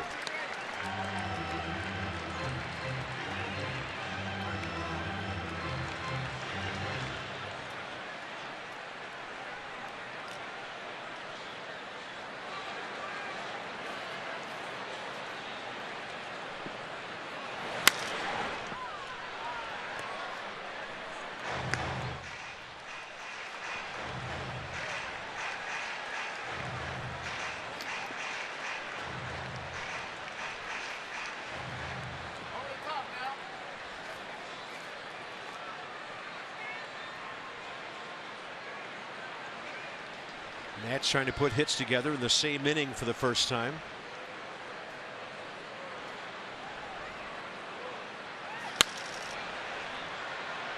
And Taylor not trying to pull everything tonight, looking good in there. And the count's back even 2-2.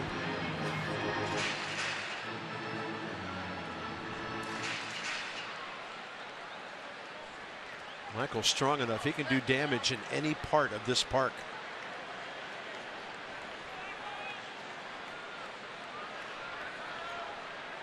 Outfield around to the right.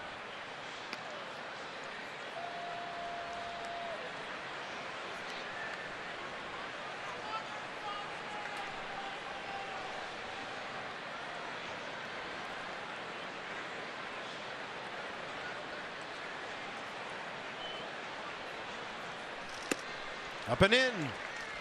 Counts full with 1 out.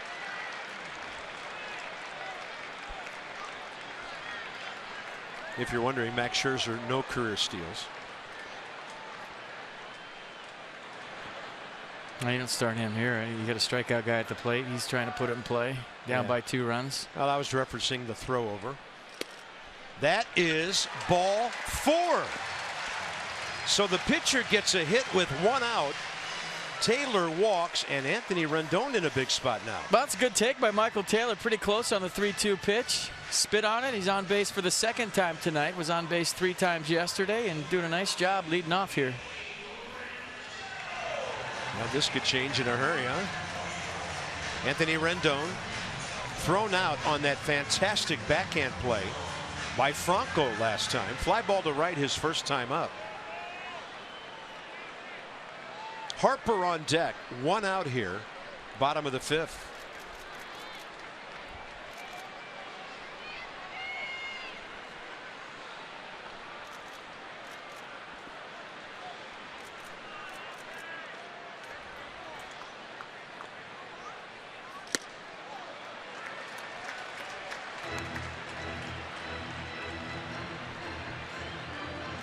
Starting to look like a stretching class out in the Phillies bullpen. Left field.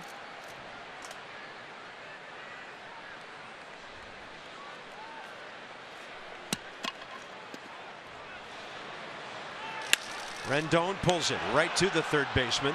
Franco will go to the bag, and maybe by doing that he lost the double play. That's a bad decision by Maikel Franco. He had the 5-4-3 double play if he wants it. He took too many steps to the bag. And now it allows Bryce Harper to be walked and Ryan Zimmerman to hit. Watch this. Right at you, you go 5-4-3 right there, but you see him take all those steps and all that time, and Anthony Rendon hustling all the way beats it easily. But now with Rendon on first, let's see if they have to pitch to Bryce, right? Yeah, 1st and 2nd, 2 outs. I mean, that's could be costly. We'll see. They walked Bryce intentionally last time. Walked him in the 1st. And Harper represents the lead run here in the bottom of the 5th inning.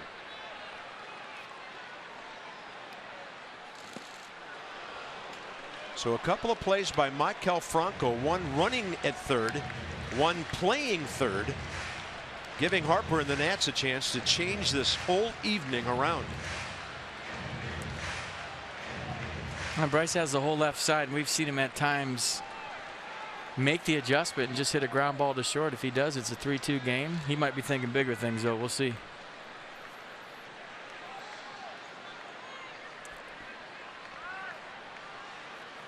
Yeah, Phillies have the shift on. Franco alone, 3rd base side. Harper, big swing. Just a bit off to the left was the foul ball, and it's 0-2.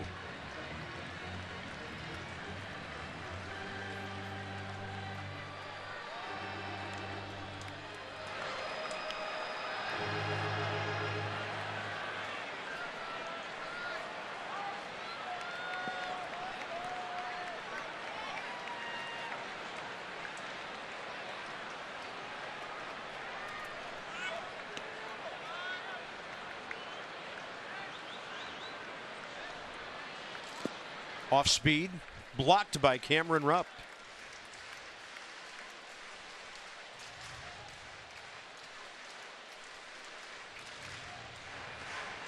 Rice, by the way, this year, 1st in the league, batting .600 with runners in scoring position. 23 RBIs, leads all of baseball.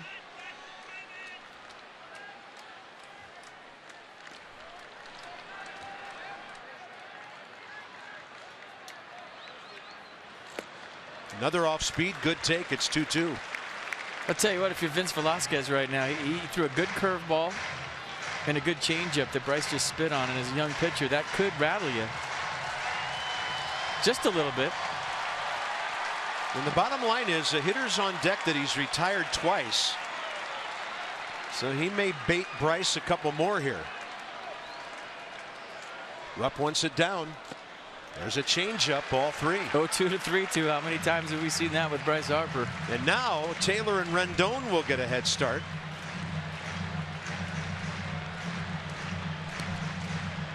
It is so interesting to watch how Bryce Harper affects the opposing pitching staffs and their entire ball club. Full counts this year, look out if you throw him a strike.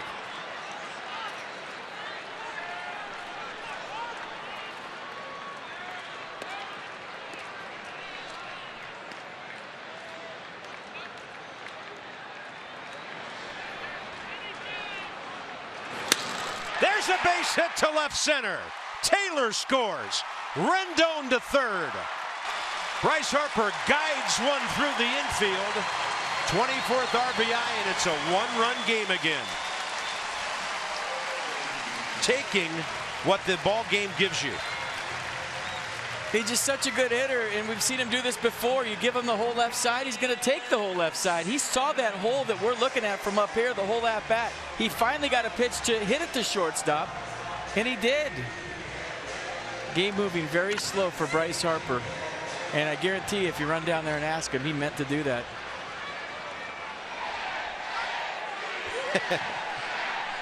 Giving it back to his teammates there, and now Ryan Zimmerman bats with the tying run at third. So you can look at this fifth inning right now and look at a run, maybe two, the Phillies did not score, and a run, maybe two or more, that the Nats have scored. Outside.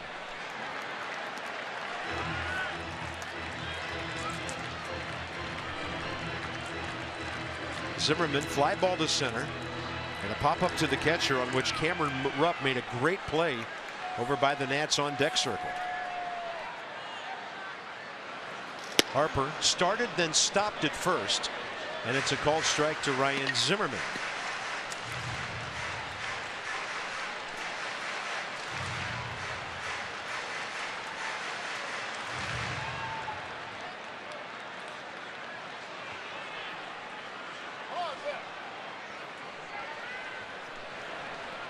Harper RBI number 24. Times that by 6 months of the season. I mean, and it's only the 26th. He doesn't get a chance to hit if Franco goes 5-4-3 on the double play. Yeah. And I watched this interesting breakdown on MLB Network by Billy Ripken on Bryce Harper and the evolution of Bryce as a hitter with the strike zone. And you remember in 12 and 13 when umpires were kind of sticking it to Bryce because he was showing a lot of body language and borderline calls were always going against him. He was getting thrown out of games, and how he matured as a hitter, shown the league that he knows the strike zone now and not overreacted to pitches that he doesn't like, and how he's getting all the borderline calls. Remember the other day in his pinch hit home run, there was a call that could have went either way. He was still in the box. He went deep. Same thing when he faced Jemar Gomez in Philadelphia the other day. There was a borderline call that went his way. So calls that used to go against Bryce are going for Bryce. It's able him to do some damage. Zimmerman ties the game. Bryce Harper heading for third. Zimmerman stays home at first, and the Nats have made it hurt to the Phillies twice in this fifth inning. Ryan Zimmerman, 7th RBI.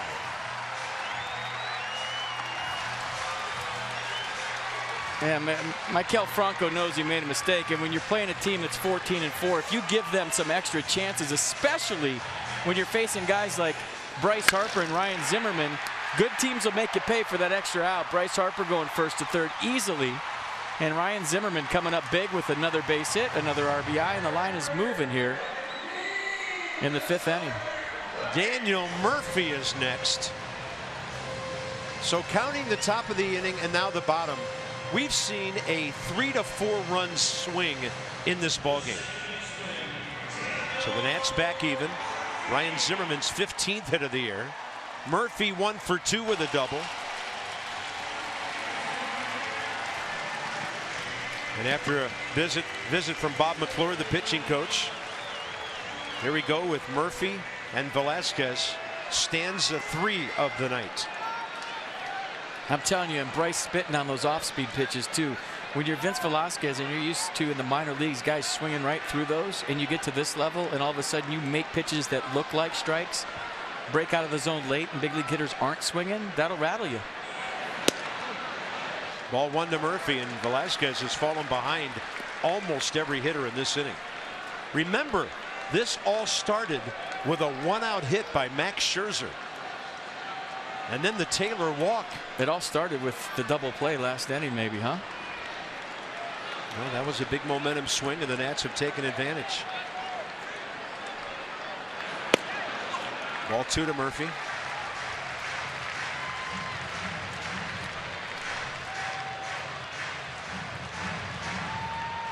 Still shaking his head. He knows. He knew as soon as he did it.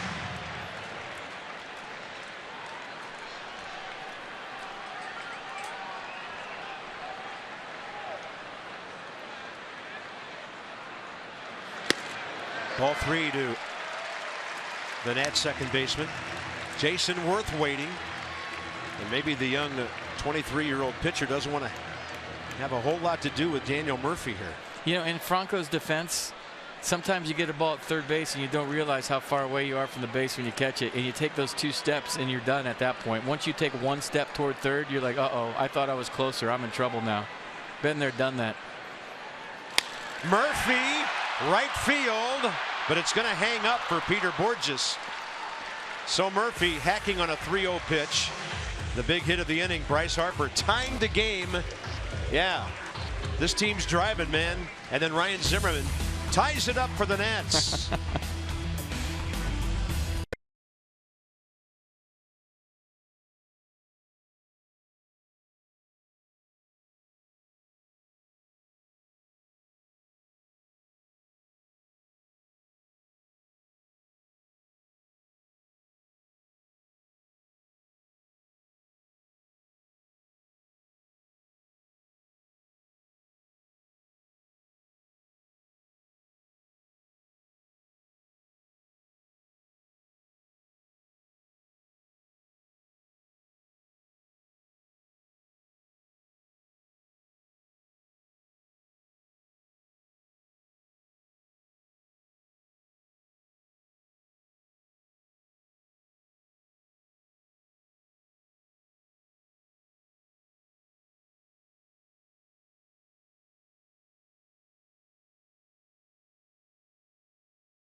This one all over again. Score tied at 3.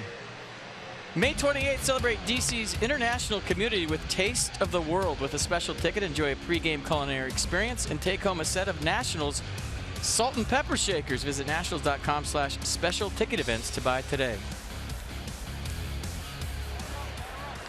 Enjoying a treat on Tuesday, April 26th. And I would like to wish my best buddy, Katie Carpenter, happy 29th birthday tonight. At home watching with Mom. You know you're going to have to say that again next year.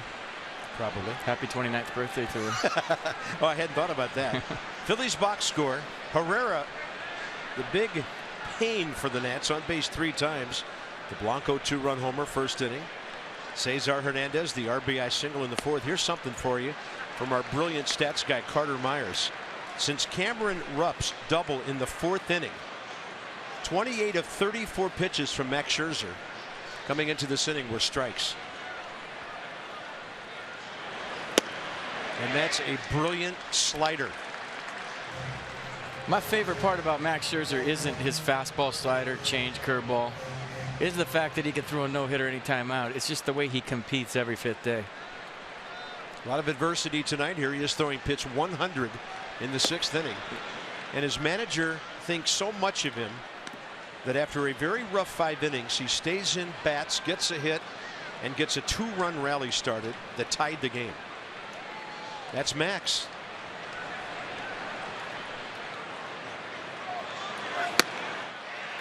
And he is just kind of getting warmed up, it seems. Strikeout number 6. He's starting to stalk. Look at him. Nissan will track it. I'm telling you, I circled that 5-3 double play, changing the whole vibe of this ball game. It changed the way his presence is on the mound. We showed you the fist pump after the double play, kind of lit everybody up in the ballpark. The fans all of a sudden real loud, then he goes up and gets a base hit. Circle that play as a game changer if the Nats figure out a way to win this one. And you just feel like they're gonna. It's the way things are going right now. Yeah, pressure on the Phils right now. Playing a team that's won 8 straight at home. David Lowe, hot shot to Zimmerman. In fact, 2 ground balls to Zimmerman. The second one was when Ryan threw that runner out at the plate for the first out in the 4th inning. Crickets. I got a great caption for that shot. Is it better than crickets? Something to do with tinfoil and presidents? Nope. That should say Max is pitching tonight. It's good. It's not great. Pretty good. A minus. It was a sentence. B plus. As opposed to yours. 3-1. Yeah, the Nats just have that feeling about winning every game, especially at home. Fastball up, and then Max walks David Lowe with 1 out, 6th inning. Next 5 ball games. 2 here, then 3 in St. Louis, so a day game on Thursday. Gio and Roark the next couple of days. So the St. Louis series should line up as Strasburg, Ross, and Scherzer, right? That would be something at Busch Stadium. Couple of day games Saturday and Sunday. Then it's off to Kansas City and Wrigley Field. Boy, Gio going tomorrow night. 20 strikeouts, 4 walks this year in 19 innings. Cesar Hernandez. 1 on 1 out, 6th inning.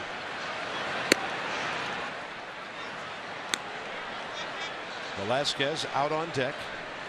That was a 26 pitch 5th inning for him. And now Mr. Bunter himself, Oliver Perez, is up. That should just go down in Nationals history as the bunt. You know, have the catch, the play, the bunt.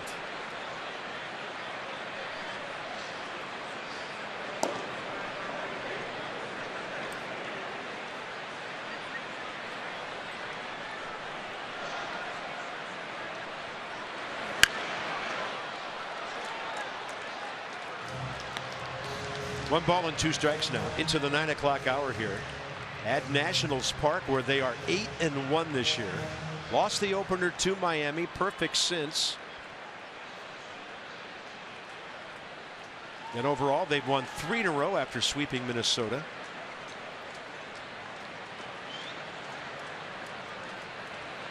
They're home playing Cleveland now. That's a base hit. Hernandez 3 for 3. So Herrera, Blanco, and Hernandez have been all over Max Scherzer tonight. Another look at the bunt. Here it comes, the bunt. Sunday, game's about 5.5 hours old. Down to the last out. Oliver Perez lays down an awesome bunt. And John Ryan Murphy, the best part was on the Exmo, and we showed him he picked up half of the baseball. He tried to re-grip it when he put it into his glove, but never got the grip on it. Launched it down the right field line. Chris Heisey with the walk-off tater. Bucket of filth. The rest is history.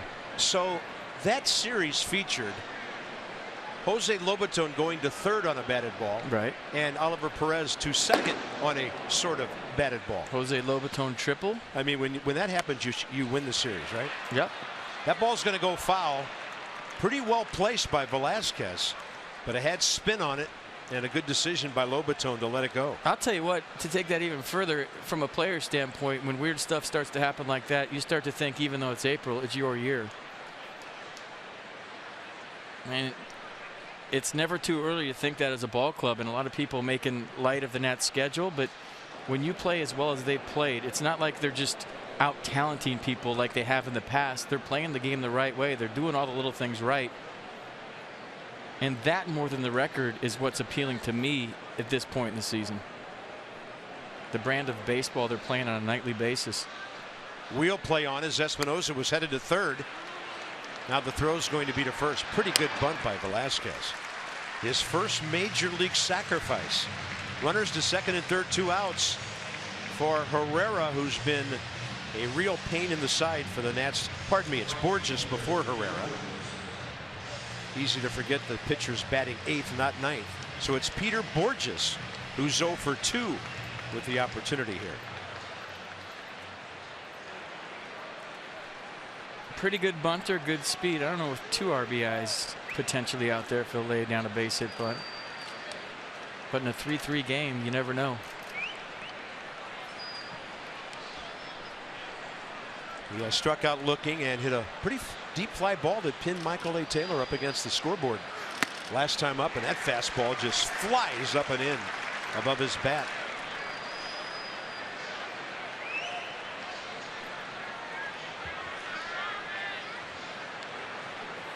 Borges put on waivers by St. Louis early February, right before spring training, and the Phillies picked him up on a 1-year free agent deal.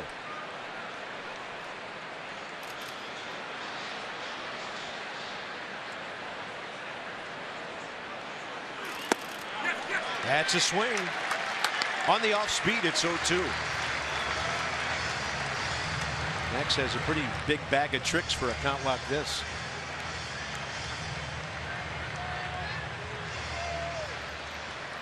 .3-3 ball game, top of the 6th. Look at that face.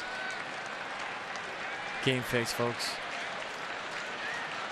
And if the Nats can keep this game tied. It's a great shot. 0-2 with 2 outs. Good take by Borges on a hard slider.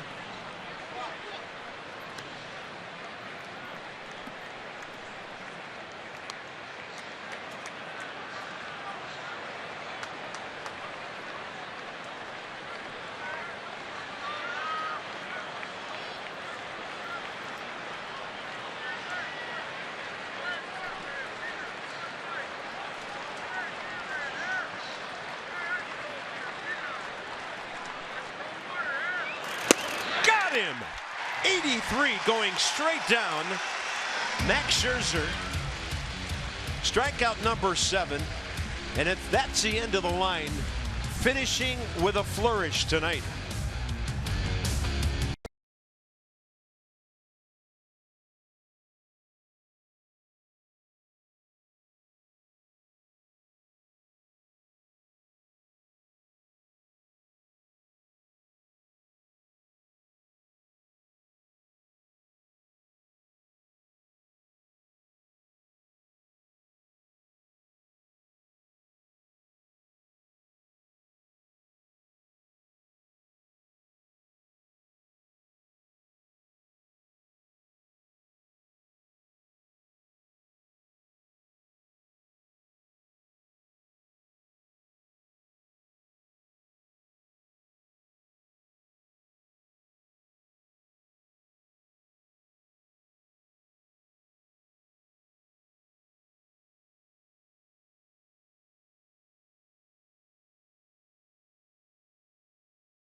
Key in the driver's seat. You got the feeling that momentum has changed because of this play by Anthony Rendon. And watch Maikel Franco take about 7 steps to get to the bag right there.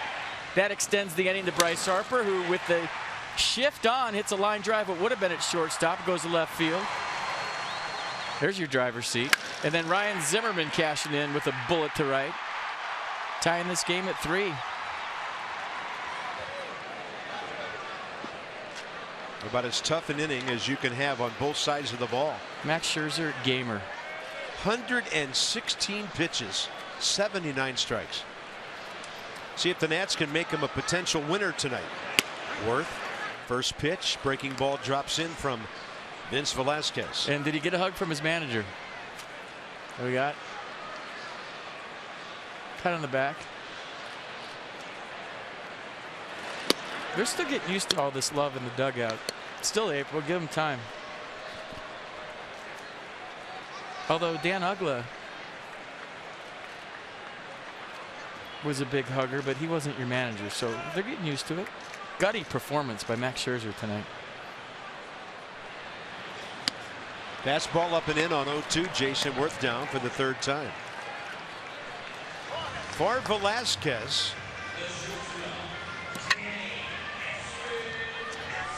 he has fanned Worth twice, so 3 on the night. Michael A. Taylor, base hit, a walk and a run, and then big blows by Harper and Zimmerman. Rice got the Nats back to within a run. Zimmerman tied it in the 5th, and earlier tonight after the Murphy double and a wild pitch, Danny Espinosa sacrifice bunt for the second out. Scored that way at least for the first RBI.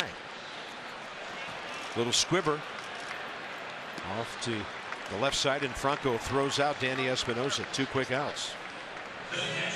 3:30 this afternoon. A mid-afternoon ride for Mr. Rivera. Good to see him in the cage and smiling. Said he felt good after taking some hacks today. Didn't feel anything.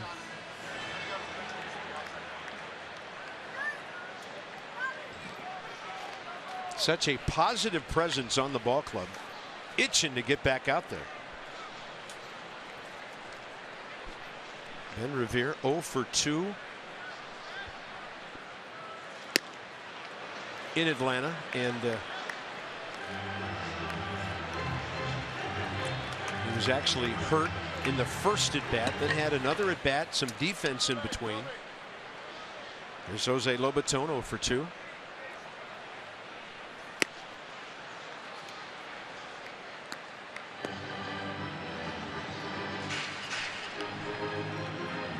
Clint Robinson waiting to hit for Max Scherzer.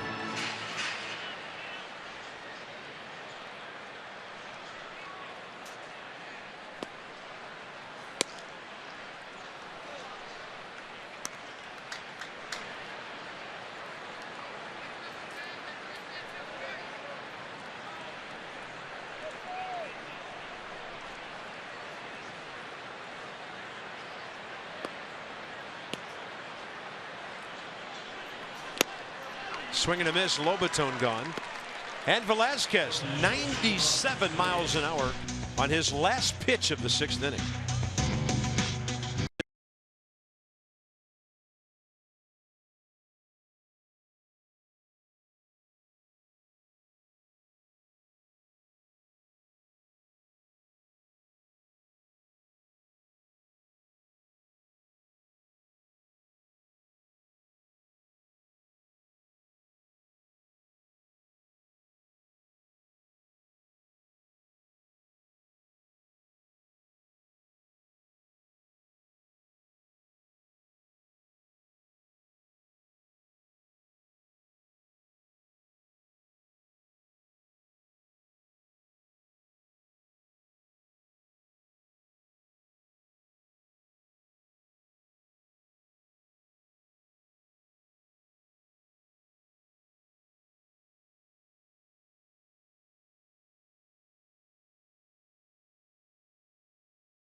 Reproduced or retransmitted in any form, and the accounts and descriptions of this game may not be disseminated without the express written consent of the Washington Nationals. On to the top of the 7th here at Nationals Park. Another crazy sort of evening. To the bullpen we go, the UPS store. Together there's nothing we can't solve. Visit the upsstore.com for locations, and you will find Oliver Perez coming into the game. And for the sake of a little fun, he's due to bat first at the bottom of the 7th. Well, hopefully leads it off with a base hit bunt. Fastball, slider, 2-pitch guy. Fastball 91. Slider 80.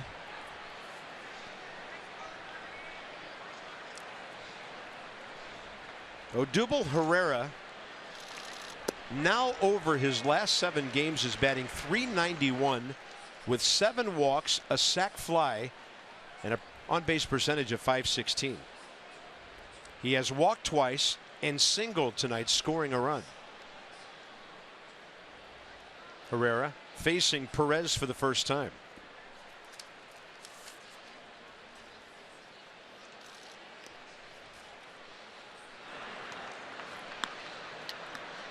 I mean, he's aggressively patient, if that makes any sense. Watching Herrera over the last 2 years, I mean, he's not a passive hitter by any means. He's just really focused in on a zone. And if it's not there, he's taking it. But I think he's really taken it to the next level this year.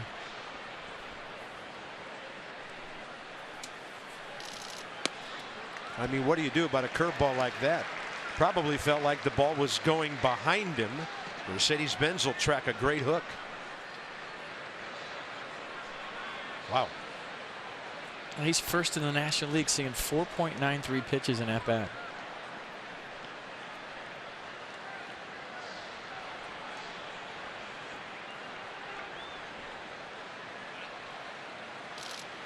There's another one.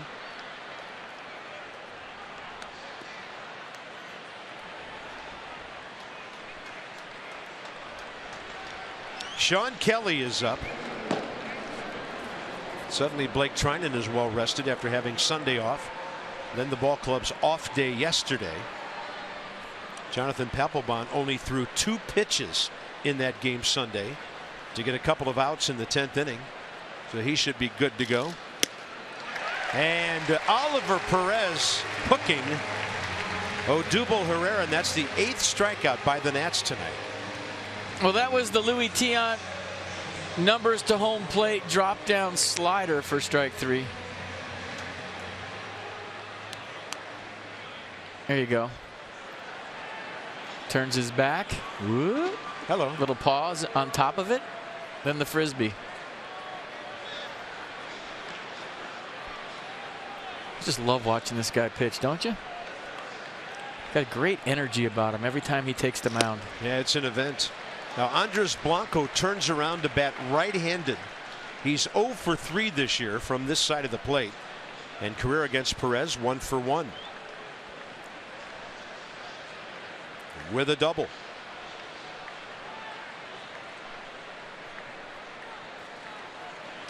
Standard delivery right there, 93. It's not like he's just flipping 83 up there. He's got a good fastball on top of his slider. Yeah. And then add deception and tack on a few more miles an hour. Yeah, when he goes hook, there's a wide range between the 2 different speeds. I got the spin move right here. What do you got? 20-some miles an hour. There you go. Yep. Look at that ball served in the left field by Blanco, who's starting to become a Nats nemesis here. Won the game for them in Philadelphia, and he's 3 for 4 tonight, hitting the ball hard 4 times. Well, pretty good piece of hit right here. And not a bad pitch. It's probably right where he wanted it to be. And Blanco, who's having a huge night, like you said, 3 for 4 and a triple away from the cycle. 2 for 2 with 2 doubles career now against Perez. And the hitter will be Maikel Franco, who has hit the ball to Anthony Rendon 3 times in a row.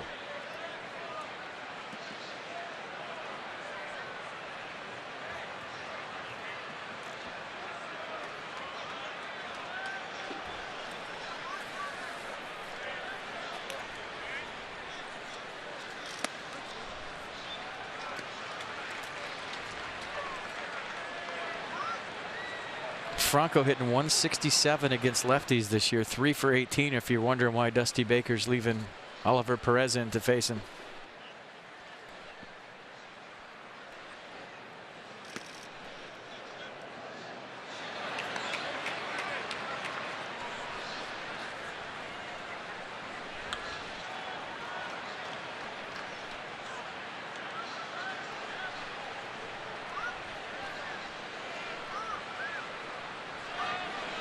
One 1 to Franco.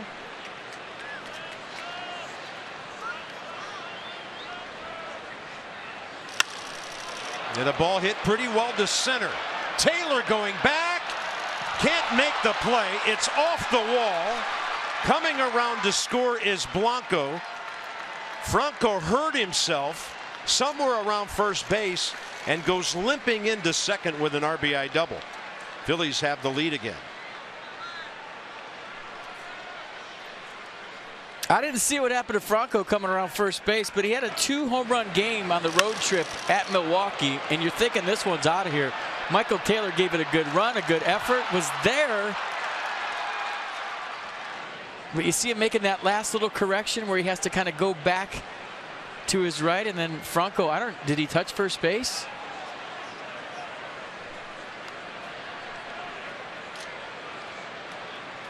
Well, you see a ball like that hit the wall, you're thinking the hitter might have 3, maybe 4 bags on a play like that. But he barely made it to second base.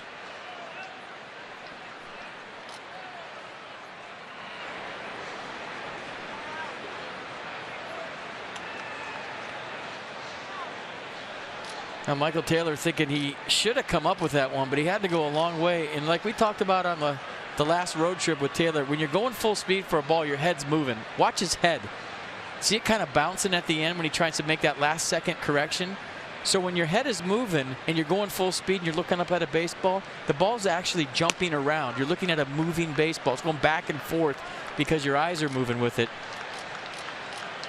And so when he reached up for that baseball, the last thing he saw was it in one spot because his head was bouncing. It wasn't there. Fence approaching, a lot of stuff going on. Pretty good effort.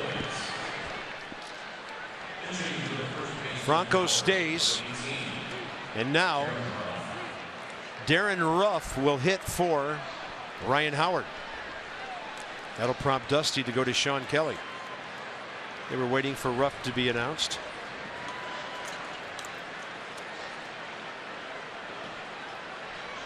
So Oliver Perez got the strikeout, and then he got hit hard by Blanco and Franco. And the Nats a little deeper into their bullpen here in a 1-run game, top of the 7th inning.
Up top, plenty of baseball left, and then Sean Kelly's got to come in, get Ruff and Rupp, and keep this a 4-3 game. MLB.TV Premium, the #1 live streaming sports service, delivers everything you have come to expect. You can visit MLB.TV for details. Some blackout, others restrictions apply. Every out-of-market game live in HD. That includes a free subscription to At Bat Premium.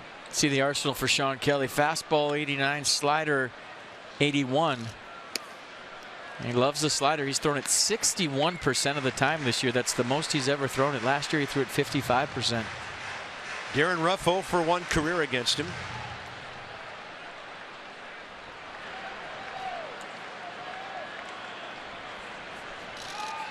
I'll tell you what, very rarely in baseball do you get a chance to make up for a mistake, but Maikel Franco right there, we showed him shaking his head at third base. Nobody felt worse than he did for not turning the double play another way, and then he gets the opportunity and hits it off the wall.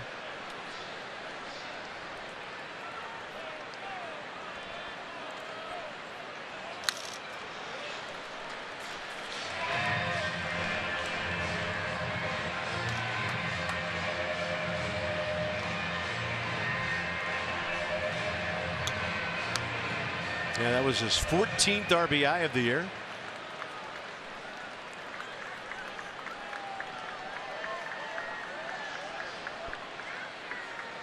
Mixed bag with runners in scoring position tonight.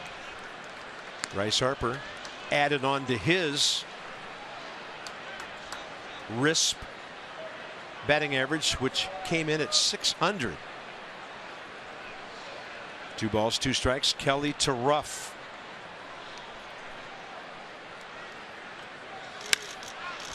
And it's a good thing he got around early, because that ball was hanging up and it got hit real hard.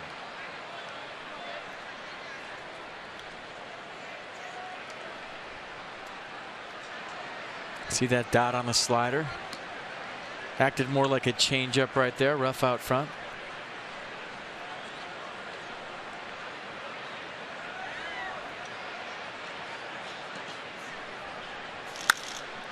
That ball sitting up and popped way up. Danny Espinosa. Or the second out, a very important out for the Nats. And that'll bring in Cameron Rupp, the catcher. Top of the 7th inning at Nationals Park. Good crowd. They've seen a real uphill battle for the home team all night.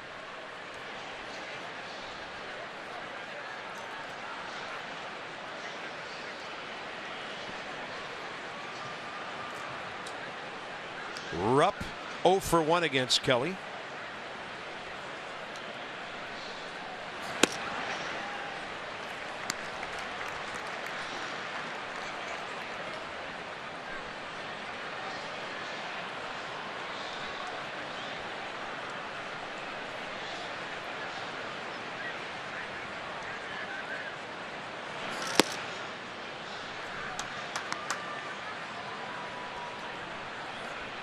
Sporting that ERA 0 in his 8th appearance here.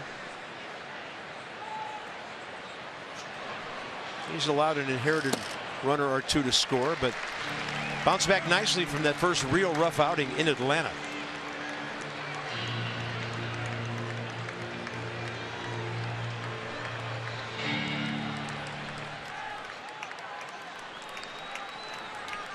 One ball, 2 strikes.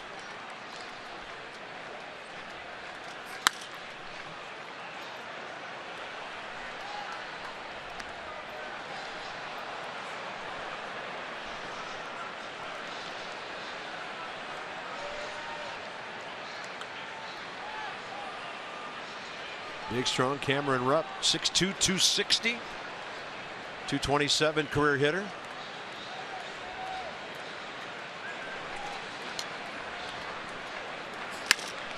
And he hits one on the left side. Anthony Rendon to his left. So the bullpen gives up a run. Kelly comes back to get 2 key outs. Number 9 spot due up, then the top of the order.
Stretch here in D.C. One of the many positive things about Sunday's win over the Twins is that it showed this Nationals ball club that they have the ability to come back late in a game when they trail. Dusty Baker saying earlier today, and a couple players telling me as well, that's something that not all teams have. And when you're able to show those type of wins earlier on in the season, it develops that confidence in you that you can come back when you're in a tough spot.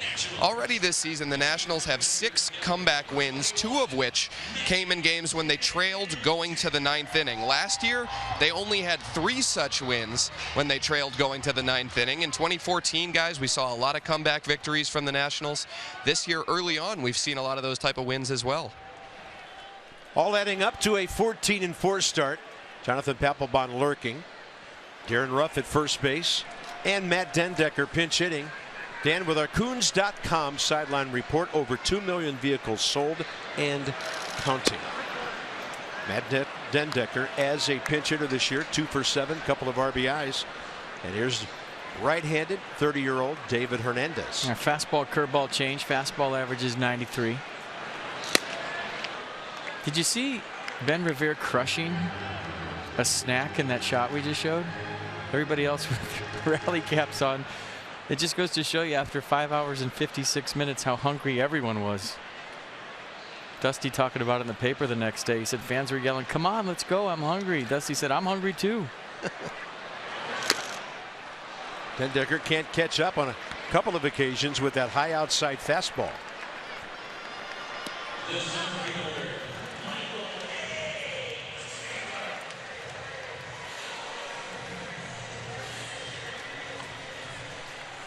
Taylor on base twice, a single, a walk, and a run scored.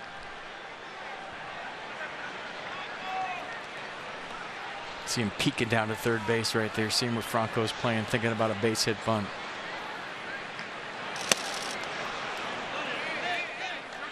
That's all you can do as a hitter too, is peek, because if you turn your head, you're giving it away. And what you do last second, you just kind of take a peek down there and see if he's creeping in on you, or if he's staying back. Taylor 0 for 2 career against Hernandez. Got a fastball, drives it up the middle. So in the good signs you're looking for department, Michael A. Taylor has a base hit to right and one right up the middle tonight. Well, another 2-hit game for Michael Taylor. Nicely done. On base 3 times tonight, being a good leadoff hitter, starting to heat up. Good swing right back up the middle. That's perfect. Anthony Rendon 1 for 1 career against Hernandez.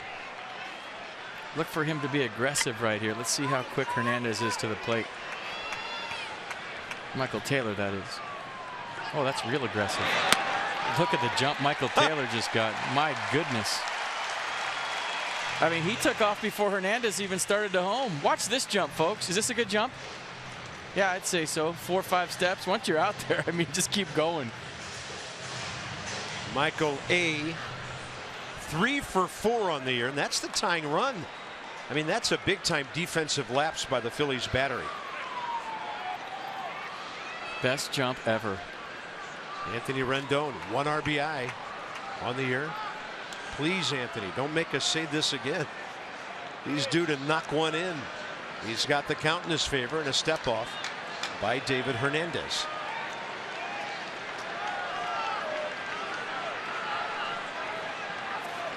Larry Boa, Pete Mackanin.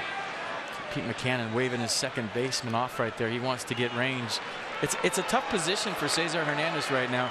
You have a right-handed hitter up there. So with a right-handed hitter as a second baseman, it's your job to keep a plus runner close. But you have a right-handed hitter that likes to hit the ball to the right side. So for Hernandez and Pete Mackanin, they're just saying let Michael Taylor go. I mean, there's nobody near him right now. I guess they don't want to give up range up by 1 to hold a runner on here. Larry Boa, former shortstop, knows all about it. Pete Mackanin, too, a middle infielder.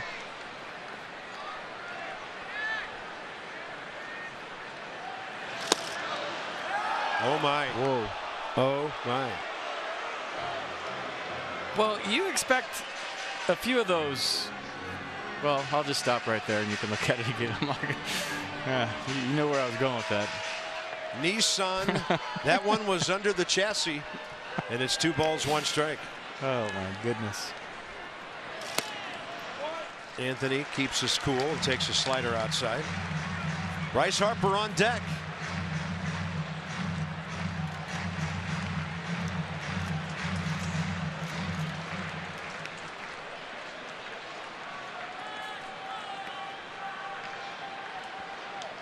Don't want to walk him in front of Harper. And Anthony Rendon.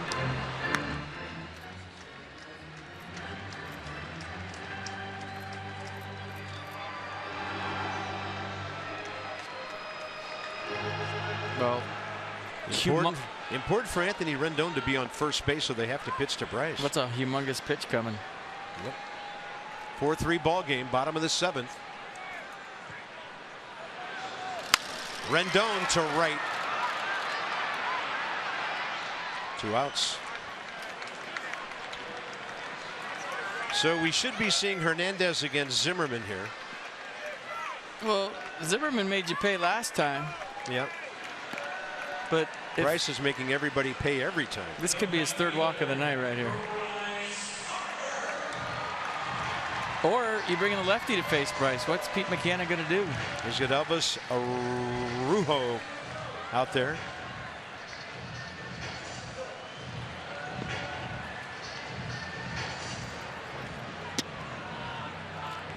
This could be a stall piece to get the left-hander in. What's he going to do? I say you walk him, but what do I know? Yeah, I think he's going to walk him.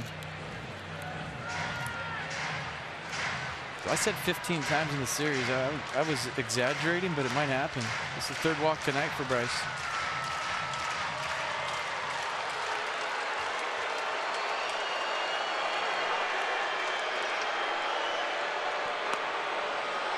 Fourth intentional, right, Carp, on the season?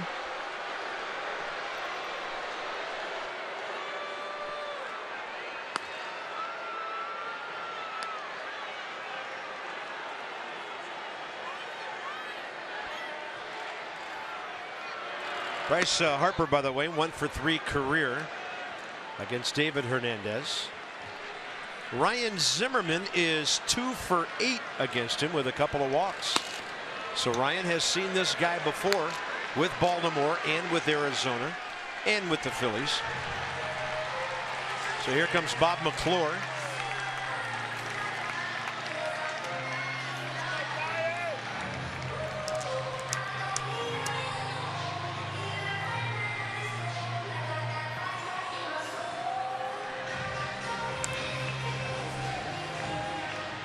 (4-9-1) Phillies. 3-6-0 Nats here in the bottom of the 7th.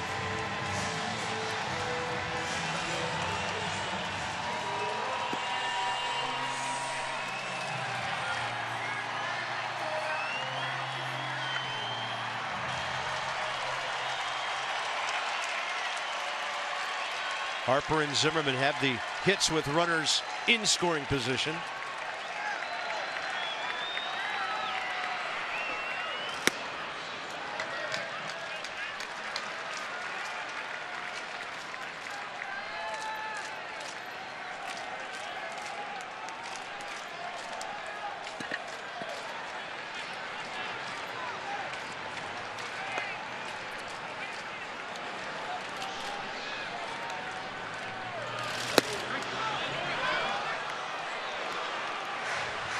Right on the edge to even the count, 1-1. Ryan, 279 against right-handers coming into tonight's game on the year.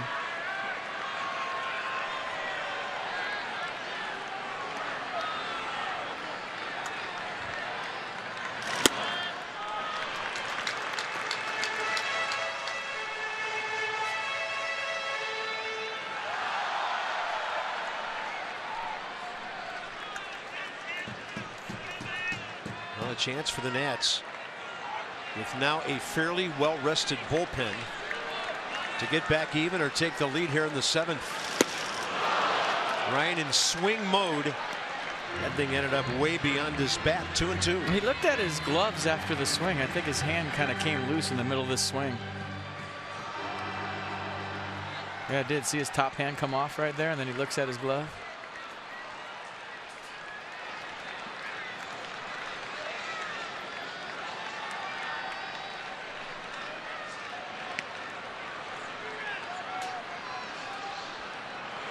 Ooh, that one front door.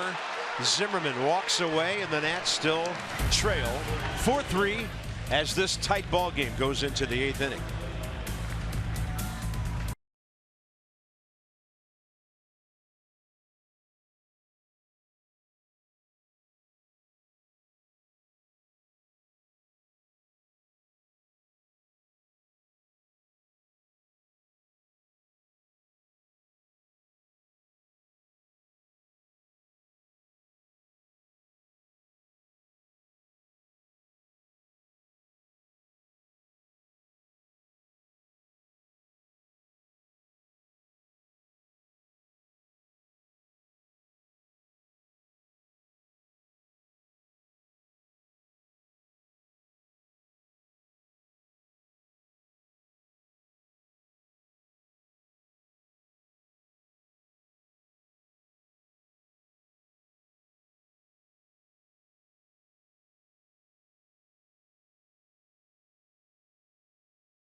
Baseball on Masson, brought to you by T-Mobile.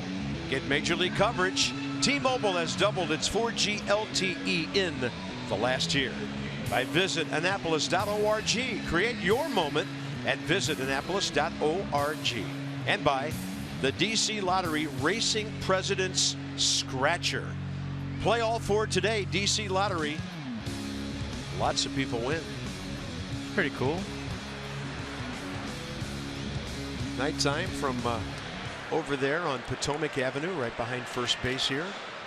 Here's Matt Belisle for the Nats. And 6 appearances, 1.59 ERA. Fastball, slider, curveball change combination.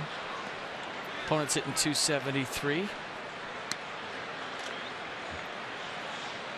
At the age of 35, throwing the ball well for the Nats so far. David Lowe pops one out of play. Facing Matt for the first time. It'll be Lowe, Hernandez, and then the pitcher spot for the Phillies here, top 8.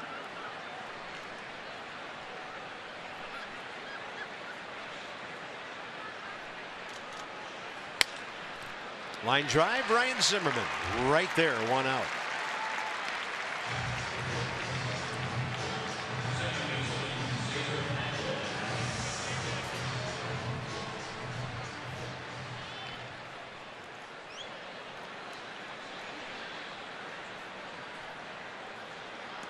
Cesar Hernandez, 3 for 3 tonight. Got to raise his career batting average against Washington pitching, up over 325 or so. There's something going on with Matt Belisle. Everyone kind of walking to the mound. He's taking his time. Now Jose Lobaton out there, and here comes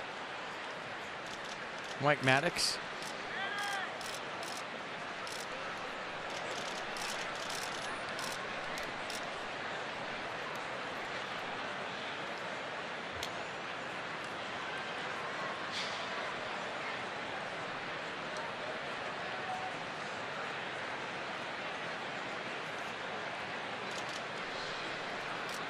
I didn't see anything, but he backed off the mound. Everybody kind of walking toward the mound at the same time. Dusty is saying, okay. I don't think Dusty's going to take a chance, so somebody's coming in this game. And the director of athletic training, Paul Lessard, is out of the dugout.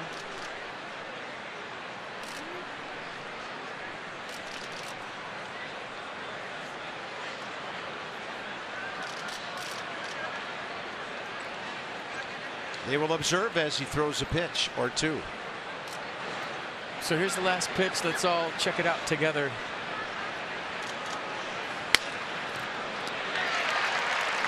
Looks back at the mound, then looked down at his right arm and kind of opened his hand and looked at his arm at the same time. Now, we were showing you the replay. He threw one warm-up toss.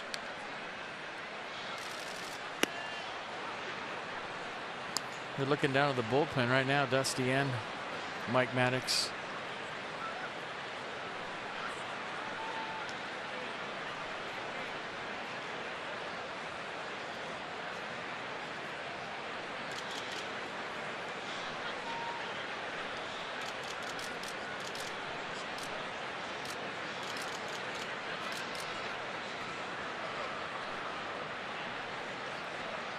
A lot of people facing the right field corner. Nothing happening yet.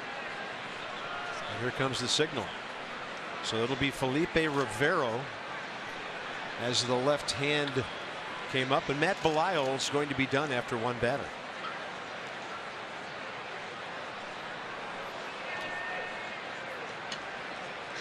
Felipe Rivero is on his way in to have as long as he wants to warm up here. You got no need to take any chances in April if you feel anything. Err on the side of caution, and that's what Dusty Baker, Mike Maddox, and the training staff are going to do with Matt Belisle. So Belisle retires David Lowe.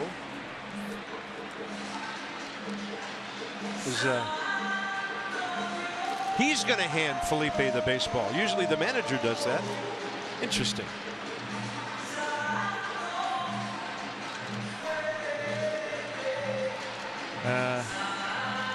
That's the crew chief, Ted Barrett, involved. What's Ted Barrett somehow saying? Is he saying that Dusty has to hand the ball to Felipe? And Daniel Murphy, excuse me, saying it doesn't matter who hands the ball to him? Yeah, we can't go to break yet. I got to see what's going on here. I think he's asking, is it absolutely necessary for the manager to hand the ball to the reliever? I don't know. Never seen this. So Dusty may be coming out. Are they just asking if it's straight up or a double switch? What's going on here? That's all they want to know on the card.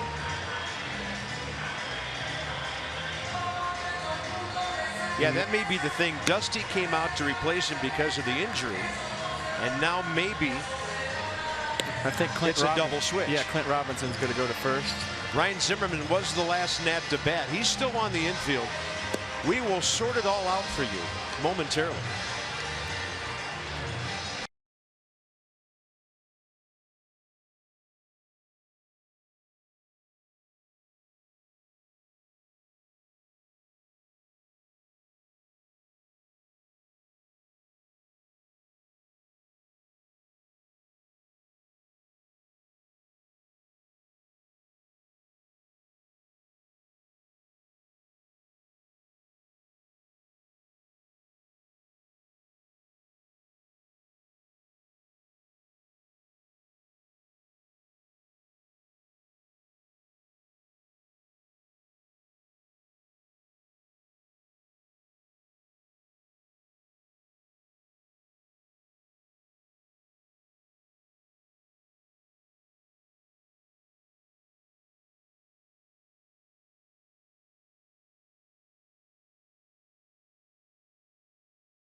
On the mound. All kinds of, I guess, sort of drama, trying to figure out what's going on. Ted Barrett on the mound, wondering if it's a straight up, and then Pete McCann comes out and talks to Angel Hernandez, and he said, we read his lips during the break. He said, did he tell you it was a double switch before he walked off the mound? You could see him asking Angel Hernandez. And then you see Pete McCann say he did. And that's all Pete McCann wanted to find out was, were they told it was a double switch, or did he do it once he got back to the dugout? Well, I don't see what difference that makes, because that's a pitcher's injury for the reason, you know, Dusty went to the mound. So I know they always stop and visit with the umpire before they go out there, but this was an injury situation. So the hitter is Cesar Hernandez, and he faces Felipe Rivero for the 4th time, and Hernandez is 2 for 3 career against him.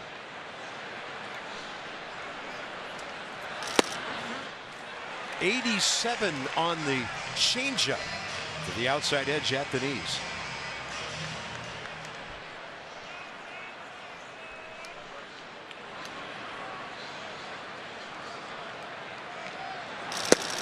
That is filthy for the 2nd out of the inning.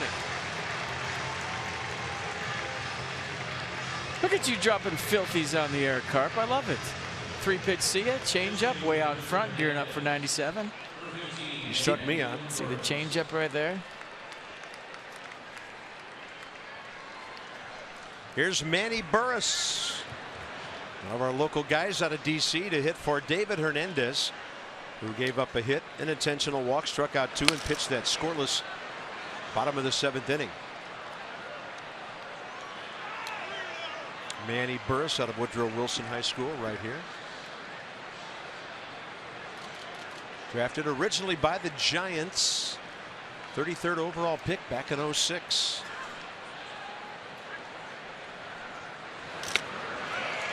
Up there hacking, and he's 0 for 1 this year as a pinch hitter.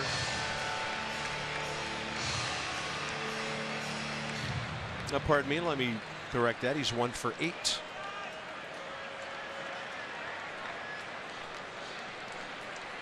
No balls, 2 strikes.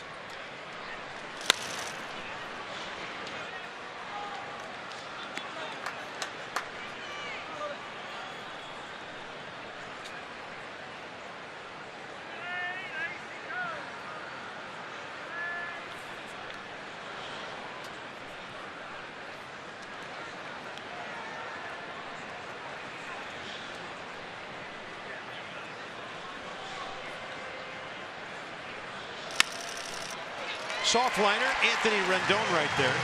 So Belial and Rivero team up for a scoreless 8th. Here comes Daniel Murphy. Nats down by just 1.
Series tomorrow night.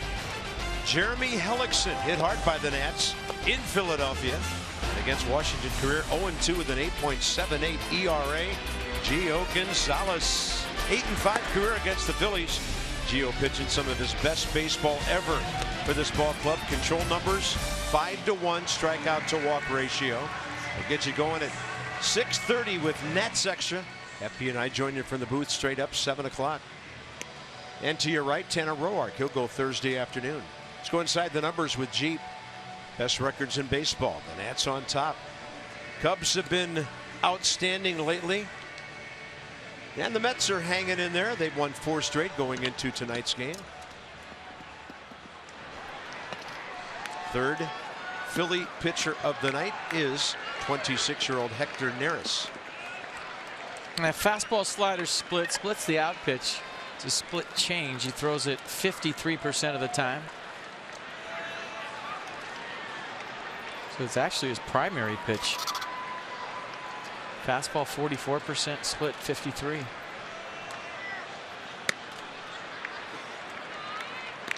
Daniel Murphy. Pretty good matchup. 4 for 7 career against him.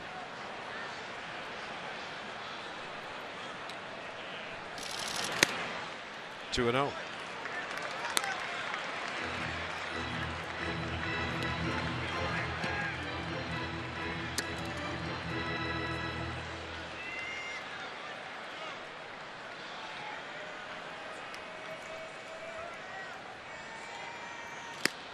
Three in a row, almost the same spot. Worth, Espinosa, the next 2 for the Nats. Here in the bottom of the 8th. I think you take one here, down by 1, try to get on. Yeah, Murph swung on a 3-0 pitch last time and lined out to right field with 2 men aboard in the 5th inning.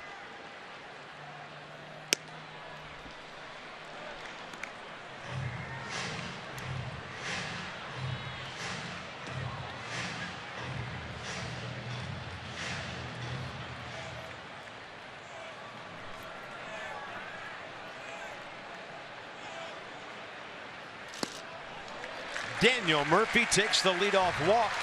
His 8th of the year. He's on for the 2nd time tonight. A good at bat. It looked like he got a 3-0 split, though. It was 90 miles an hour. It looked slower than the fastball and had tons of movement. Maybe just really got inside a sinker.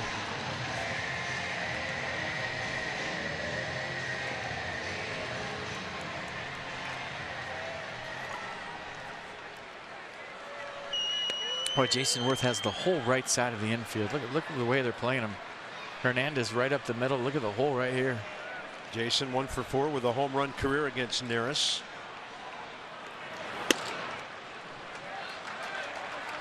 So everything away to Murphy. Walked him. First pitch way away to Worth. And he gets a visit from Cameron Rupp and Andres Blanco, catcher and shortstop.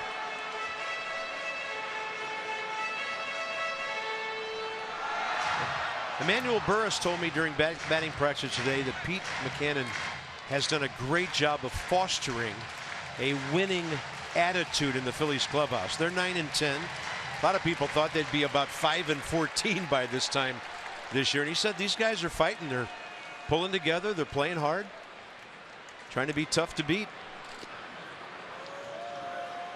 But he's just very positive, very upbeat, and a great communicator and a great teacher of the game. So it doesn't surprise me. He's as loose and as funny as Dusty Baker. You just wouldn't look at him and think of that during the game because he's so intense once the game starts. Ball 2. It's really ball 6.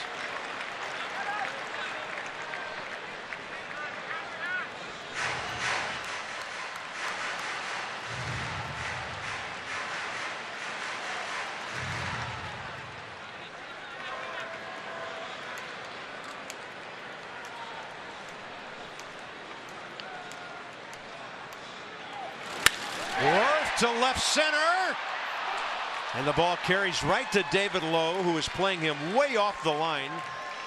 1 out. You know, if you're going to swing at a guy that's struggling to throw strikes, you do exactly what Jason Worth did right there. He just hit it too hard. I mean, he got his pitch, his spot, put a good swing on it, gets any elevation on it. The Nats take the lead, but he hits a bullet right to David Lowe, and it's a hang with him for Jason Worth. Good swing, no luck. A little frustration here with the helmet. Did all he could do. Can't hit it any harder. Danny Espinosa next. 0 for 2. Sacrifice bunt for an RBI back in the 2nd. Facing Hector Neris for the first time. Runner goes. That's a hit and run. Yeah, hit and run with Murphy never looking back. But I thought that Dusty might do it in a 1-0 count just for the fact that Neris hasn't thrown many strikes, but he went to it 0-0 right there, and you see him clap his hands. Could have been a straight steal too. He didn't look back. Might have been wrong on that hit and run call. Yeah, Murphy had a pretty good jump.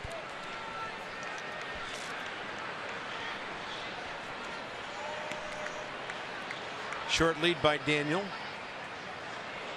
0-1 to Danny. And he's locked up on a pitch in the dirt.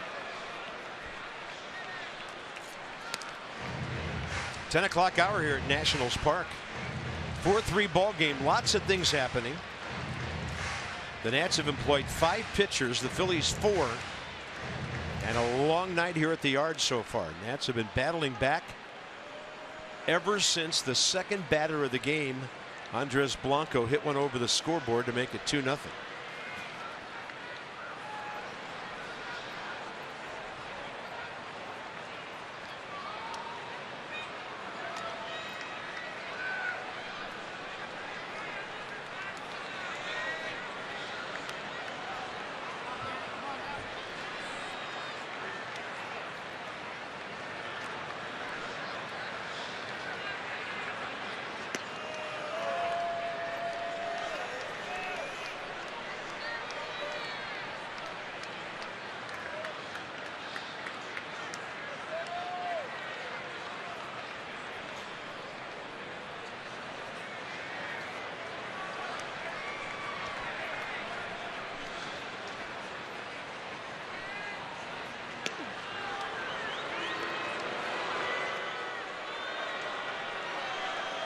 So we talked about Max Scherzer's categories: burner, fast, stealth, and not at all. I would put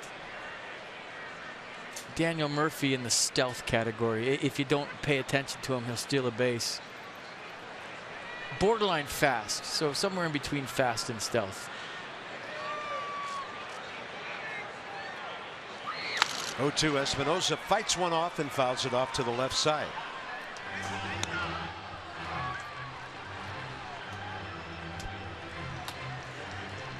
Murphy's on base percentage of .465 goes up a little bit tonight.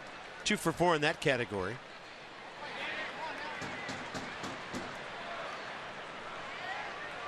Nats are looking for their first hit from the bottom 4 hitters in the order, not named Max Scherzer.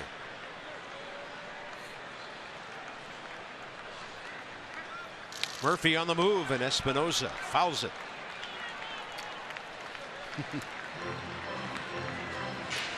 Potomac Nationals are back home right now through May 1st. Check out your tickets at 703-590-2311 or visit PotomacNationals.com. Better yet, visit Fitzner Stadium down in Woodbridge. Bottom of the 8th inning, the Nats trail 4-3. Murphy trying to get into scoring position.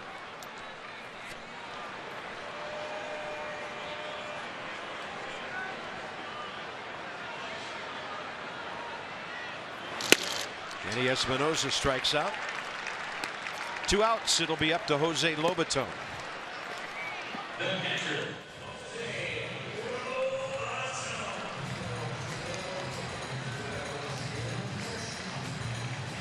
Lobaton 0 for 1 career with a walk, facing Hector Neris.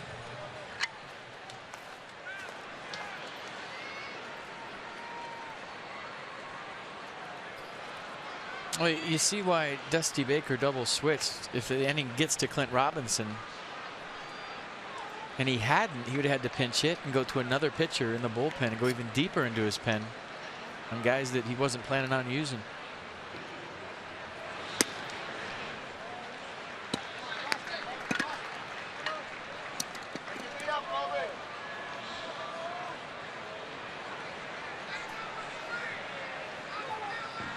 And you also see why Pete McCannon would have loved for that to happen.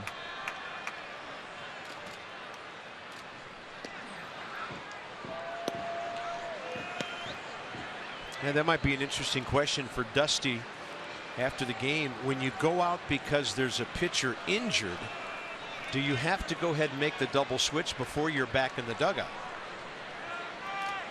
Well, why don't you stick around and ask him? I might. Okay. I think we got a guy who could do that.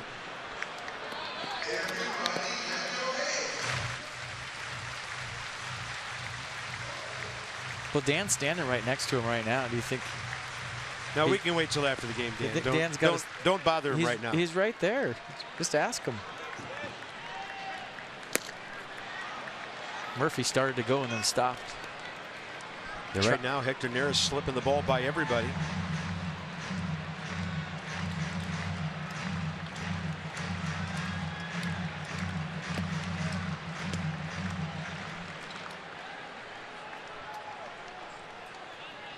Contact needed to keep this inning alive.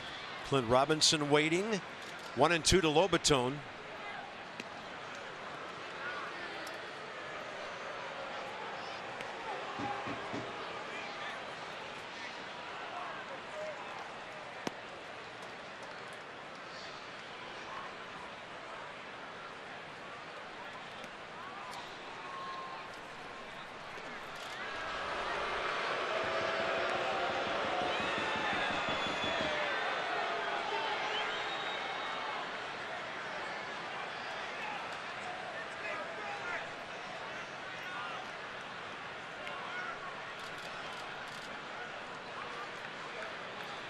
And a 1-2. Strikeouts to Espinosa and Lobaton, ending the bottom of the 8th inning. Still a 1-run game.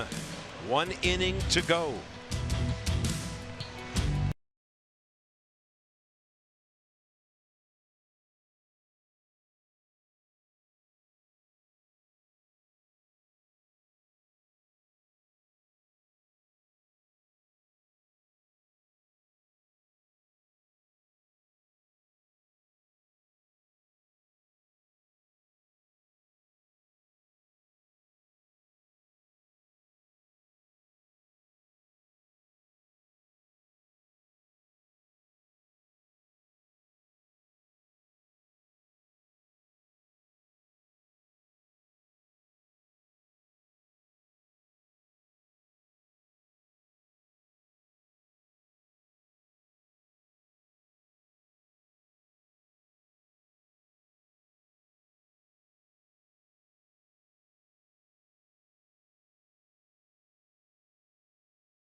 Time for your Cricket wireless play of the game. Cricket, something to smile about.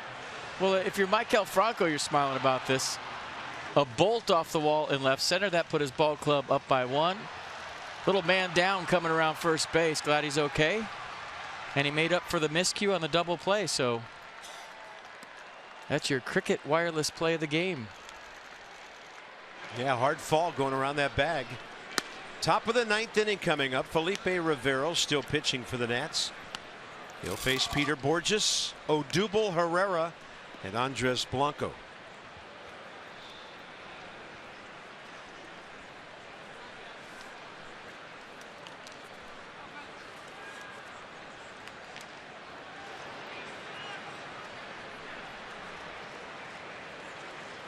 And the Phillies get their bullpen busy with their closer. Bryce Harper due up 4th in the bottom of the 9th. Remember, he hit a home run off Genmar Gomez in Philadelphia in the 10th inning. Yeah, that put the Nats in a position to sweep that series.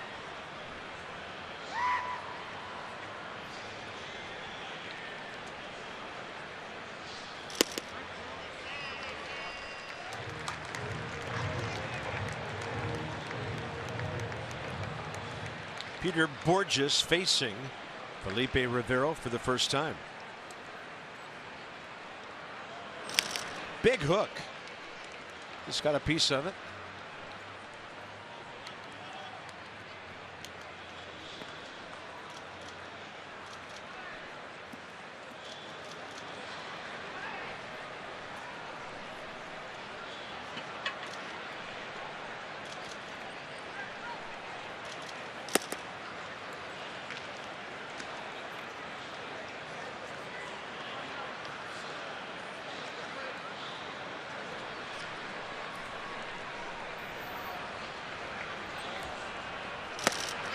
And Felipe gets 87 by the right-handed hitting Borges. Second strikeout in 3 batters. I mean, when you think of Felipe Rivero, you think of 97, but the changeup has become such a deadly weapon for him. All the other hitters he's facing are thinking about 97. He's pulling the string.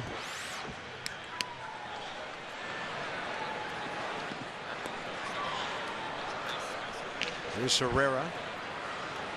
Pair of walks, a base hit. The next 2 batters have been on base 6 times tonight, driven in 3 runs. Danny Espinosa waiting for that one. 2 outs. Did you get your Teddy plush window cling thing today? Yeah, I got it somewhere. Did you? I'm going to put mine on my monitor for Rally Teddy for the 9th.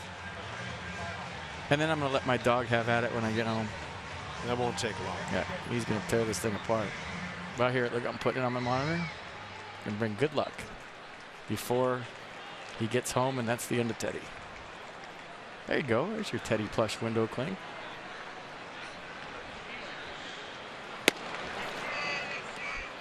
There you go. They got some rally Teddies going on. I like it.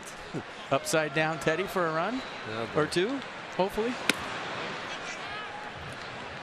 2-0 to Andres Blanco, who was 0 for 2 career against Felipe Rivero. But that's Robinson, Taylor, Rendon, and as FP mentioned, if it gets far enough, Bryce Harper.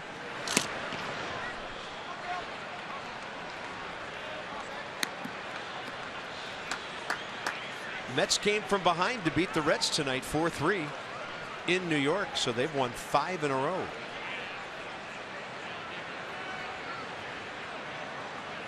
Braves beaten by Boston handily 11-4. Mets are hitting taters all over the place. And Cespedes has heated up, hasn't he? Here's Blanco on base for the 4th time. Johnny and Phil are in the ballpark tonight. We invite you to tune into the Nats Extra postgame show presented by WB Mason when this one is over.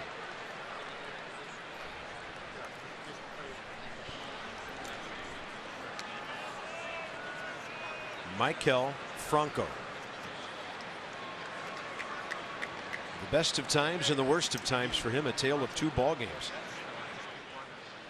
0 for 1 career against Felipe Rivera, who checks the runner Blanco.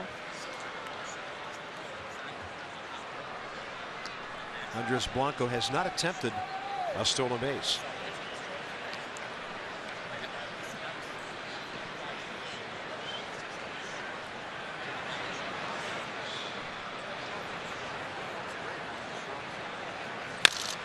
Chopper got him in the foot. I'll tell you what, he doesn't get cheated. I mean, he's very aggressive. If you make a mistake, look out, because he's swinging from his heels no matter what the count is. And like I said in Philadelphia, until he shows you he's a good bad ball hitter, don't throw him a strike. You're going to force the issue. Make him hit your pitch, right? 32 years of age, been in the big leagues for 9 years. 0-1 pitch, up and away. Broke in with the Royals in 04. Been with the Cubs, the Rangers, and the Phillies since 14. I mean, he hit .277 his first year. .292 in 106 games last season. Tough out. Puts the ball in play. And Rivero goes 92 to get it by him. 1 ball, 2 strikes.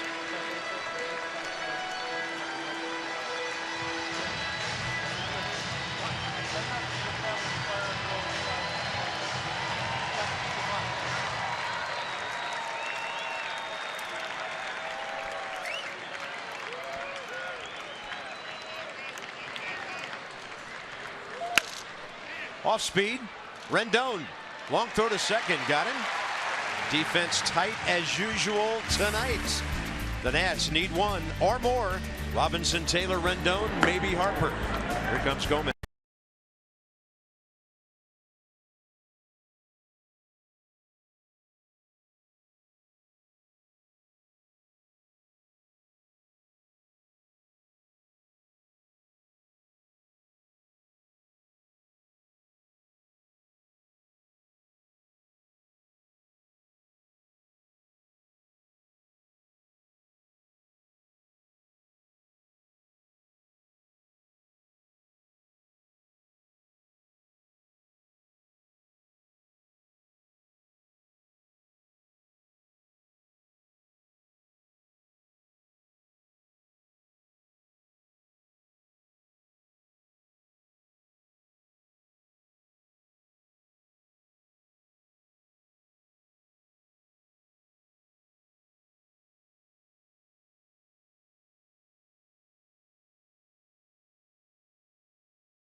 Tonight at Nationals Park, Johnny Holiday along with Phil Wood. We invite you to stick around for our Nets Extra post-game show just a couple of minutes away. We hope we'll be talking about a Nationals win, pulling this baby out in the last of the ninth. Well, they've had some success against Jeanmar Gomez before. We'll see what happens this evening, but obviously you want at least the fourth hitter coming up to get up to bat here in the bottom of the ninth. And of course the Nationals battling tonight to come from behind to tie it, then Philadelphia takes the lead, so it's never over till possibly we get a shot from Bryce Harper tonight. Until it's over, that's correct. Until it's over, that's correct.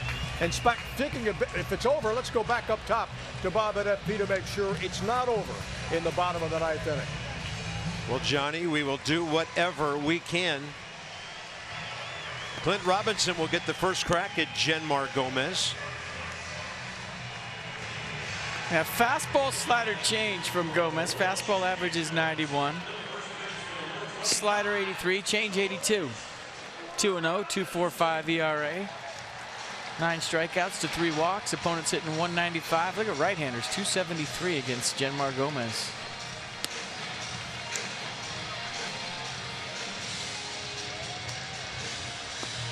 Clint Robinson already in the ball game, so not a pinch hitting appearance for him. Let's check some matchups here. Robinson 1 for 3 career with an RBI against the Philadelphia closer Jeanmar Gomez. The rally hats on. They're thinking right.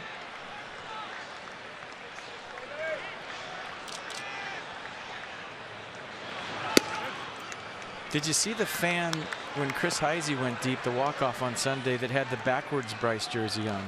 He was thinking right. Right over the bullpen, had a backwards jersey on. Rally everything on that game. And same goes here. Why not?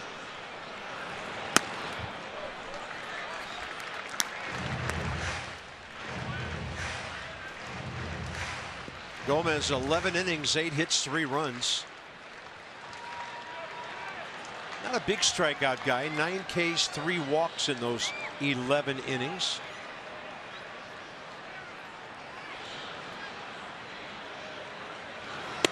Robinson takes a strike. Low 90s to the inside edge. A dangerous pitch in a 1-run game if you're going inside, but he started it off the plate and ran it back.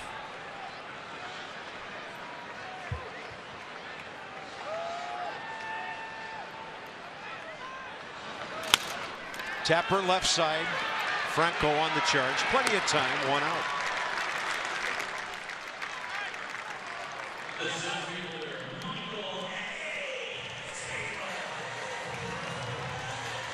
Really good night for Michael A. Taylor. 3rd inning base hit, 5th inning walk and a run, 7th inning base hit and a stolen base. Taylor 1 for 5 against Gomez's career.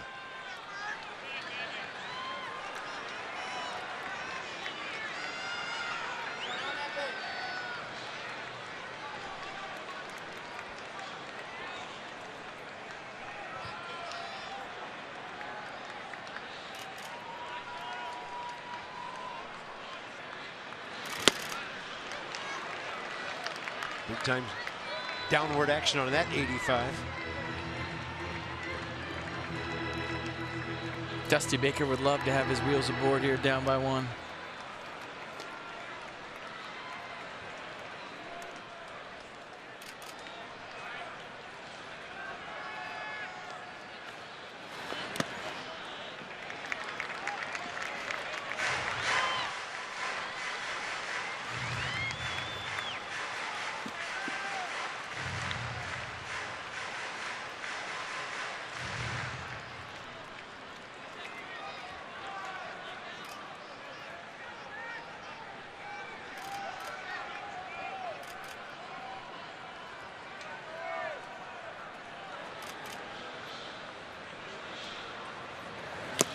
Holds on too long, ball 2. Gomez, 1 previous career save before this year, 1 back with the Pirates in 2014, and 4 for the Phillies so far. So he's trying to make him use the big part of the ballpark. Everything has been away here, and he's going 2-1 fastball away too. Target low and away. Well, that was the pitch that a couple of innings ago was a strike to Anthony Rendon. We had body language from 3 different players right there. The pitcher, the catcher, and the hitter. Saw Taylor kind of squat after he thought it was close. Cameron Rupp thought it was close, and so did Gomez.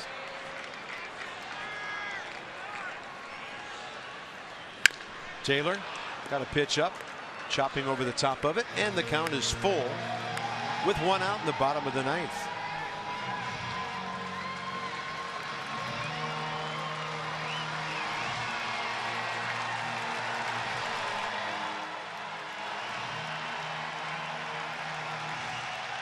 Yeah, pitch number 4 was definitely not a strike.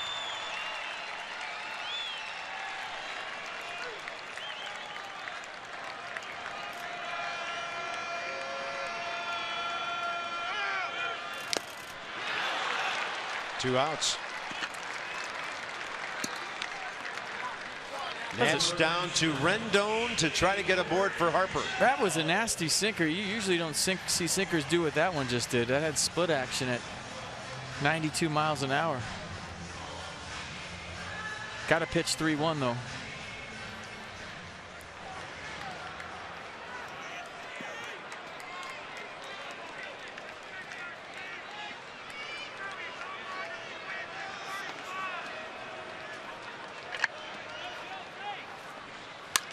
Rendon right center. That'll drop. And guess who's coming to the plate one more time? All right. I mean, this is all you can ask if you're Dusty Baker, to have Bryce Harper hit here. Down by 1. We'll go back to April 17th. Top of the 10th inning. Tie ball game. Bryce Harper, I think on a 3-2 pitch, went into the Phillies bullpen bathroom. And he put his ball club up, fired us all up.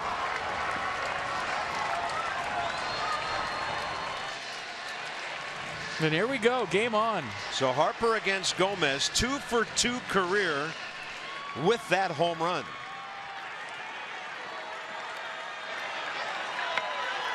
I mean, you can't pitch around him and put the tying run on second base for Stephen Drew, can you? I mean, yeah, pitcher spot next.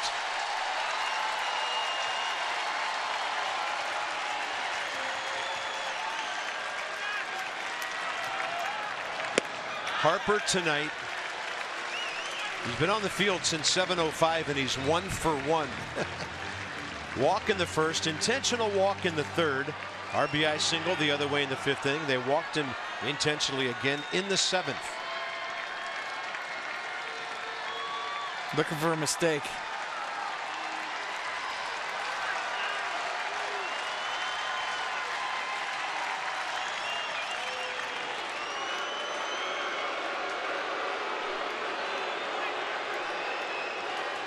I mean, I don't think Anthony Rendon's going anywhere.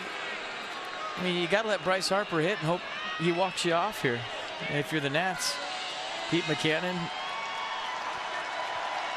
kind of caught between a rock and a hard place.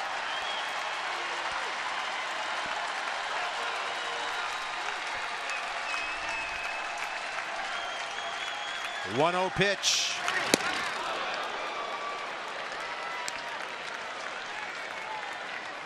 Well, you heard the crowd with the big O at 91, little late sink. Maybe just a hair out front. He was geared up.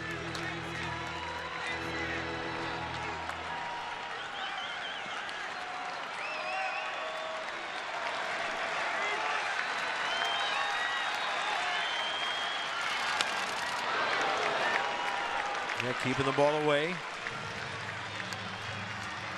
I'm not giving him anything to pull. I mean, you're ahead 1-2 right here. If he's going to beat you and he hits it into your own bullpen, tip your cap. But this has to be away, away, away, away the rest of the sequence. I don't think he's going to try that front hip sinker. We'll see, but he'd be better suited to stay away to Bryce. Not that he can't shoot you out that way. It's just a little bit harder than the pull side where all of his home runs have been. Yeah, they're going out there. Harper pops it up. Over by the dugout and 2 rows out of play. If that.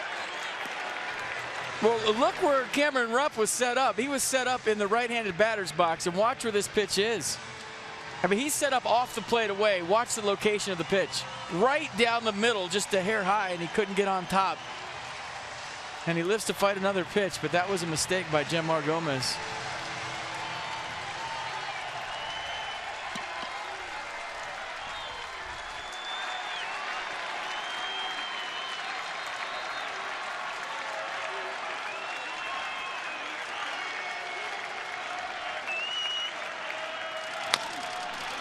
Foul ball. And I believe the pitch he hit out in Philadelphia was a slider, if I'm not mistaken, from Gomez.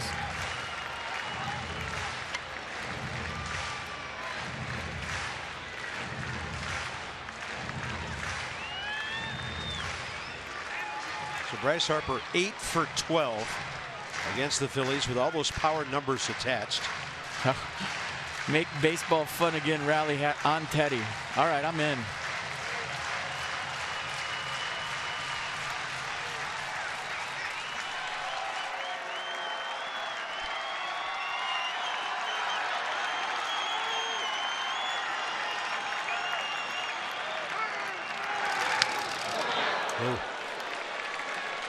I mean, you see Cameron Rupp shaking his head like good pitch, but that's not. I mean, it's right down the middle. And I think this is the last place that Bryce Harper expected this pitch. Look at the location. He wants it off the plate away. He pulled it right down the middle. Whoa.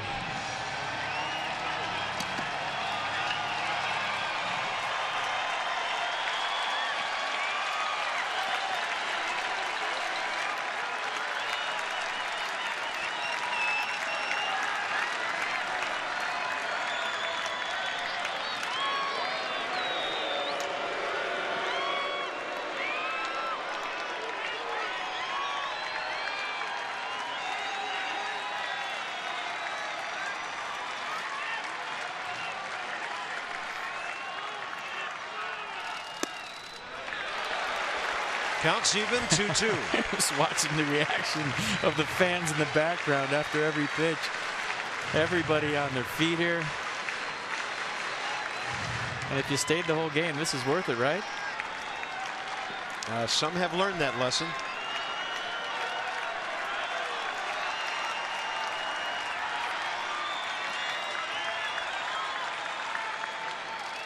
Harper to the left side, off the end of the bat. Franco throws him out, and the Phillies win it. The season series is now even between Washington and Philadelphia. So Jemar Gomez gets his 5th save of the year. 4-9-1 Phils, 3-7-0 Nats. For FP and Dan, Bob Carpenter. It was a long one tonight, right around 3 hours and 25 minutes. Tomorrow, it's Gio Gonzalez for the Nats, and it's Jeremy Hellickson for the Phillies. Nats Extra, 6:30 from the ballpark. This has been a presentation of Masson. Stay tuned now. Johnny and Phil from the park here, and the Nats made it close. The comeback didn't happen tonight. So long for just a while.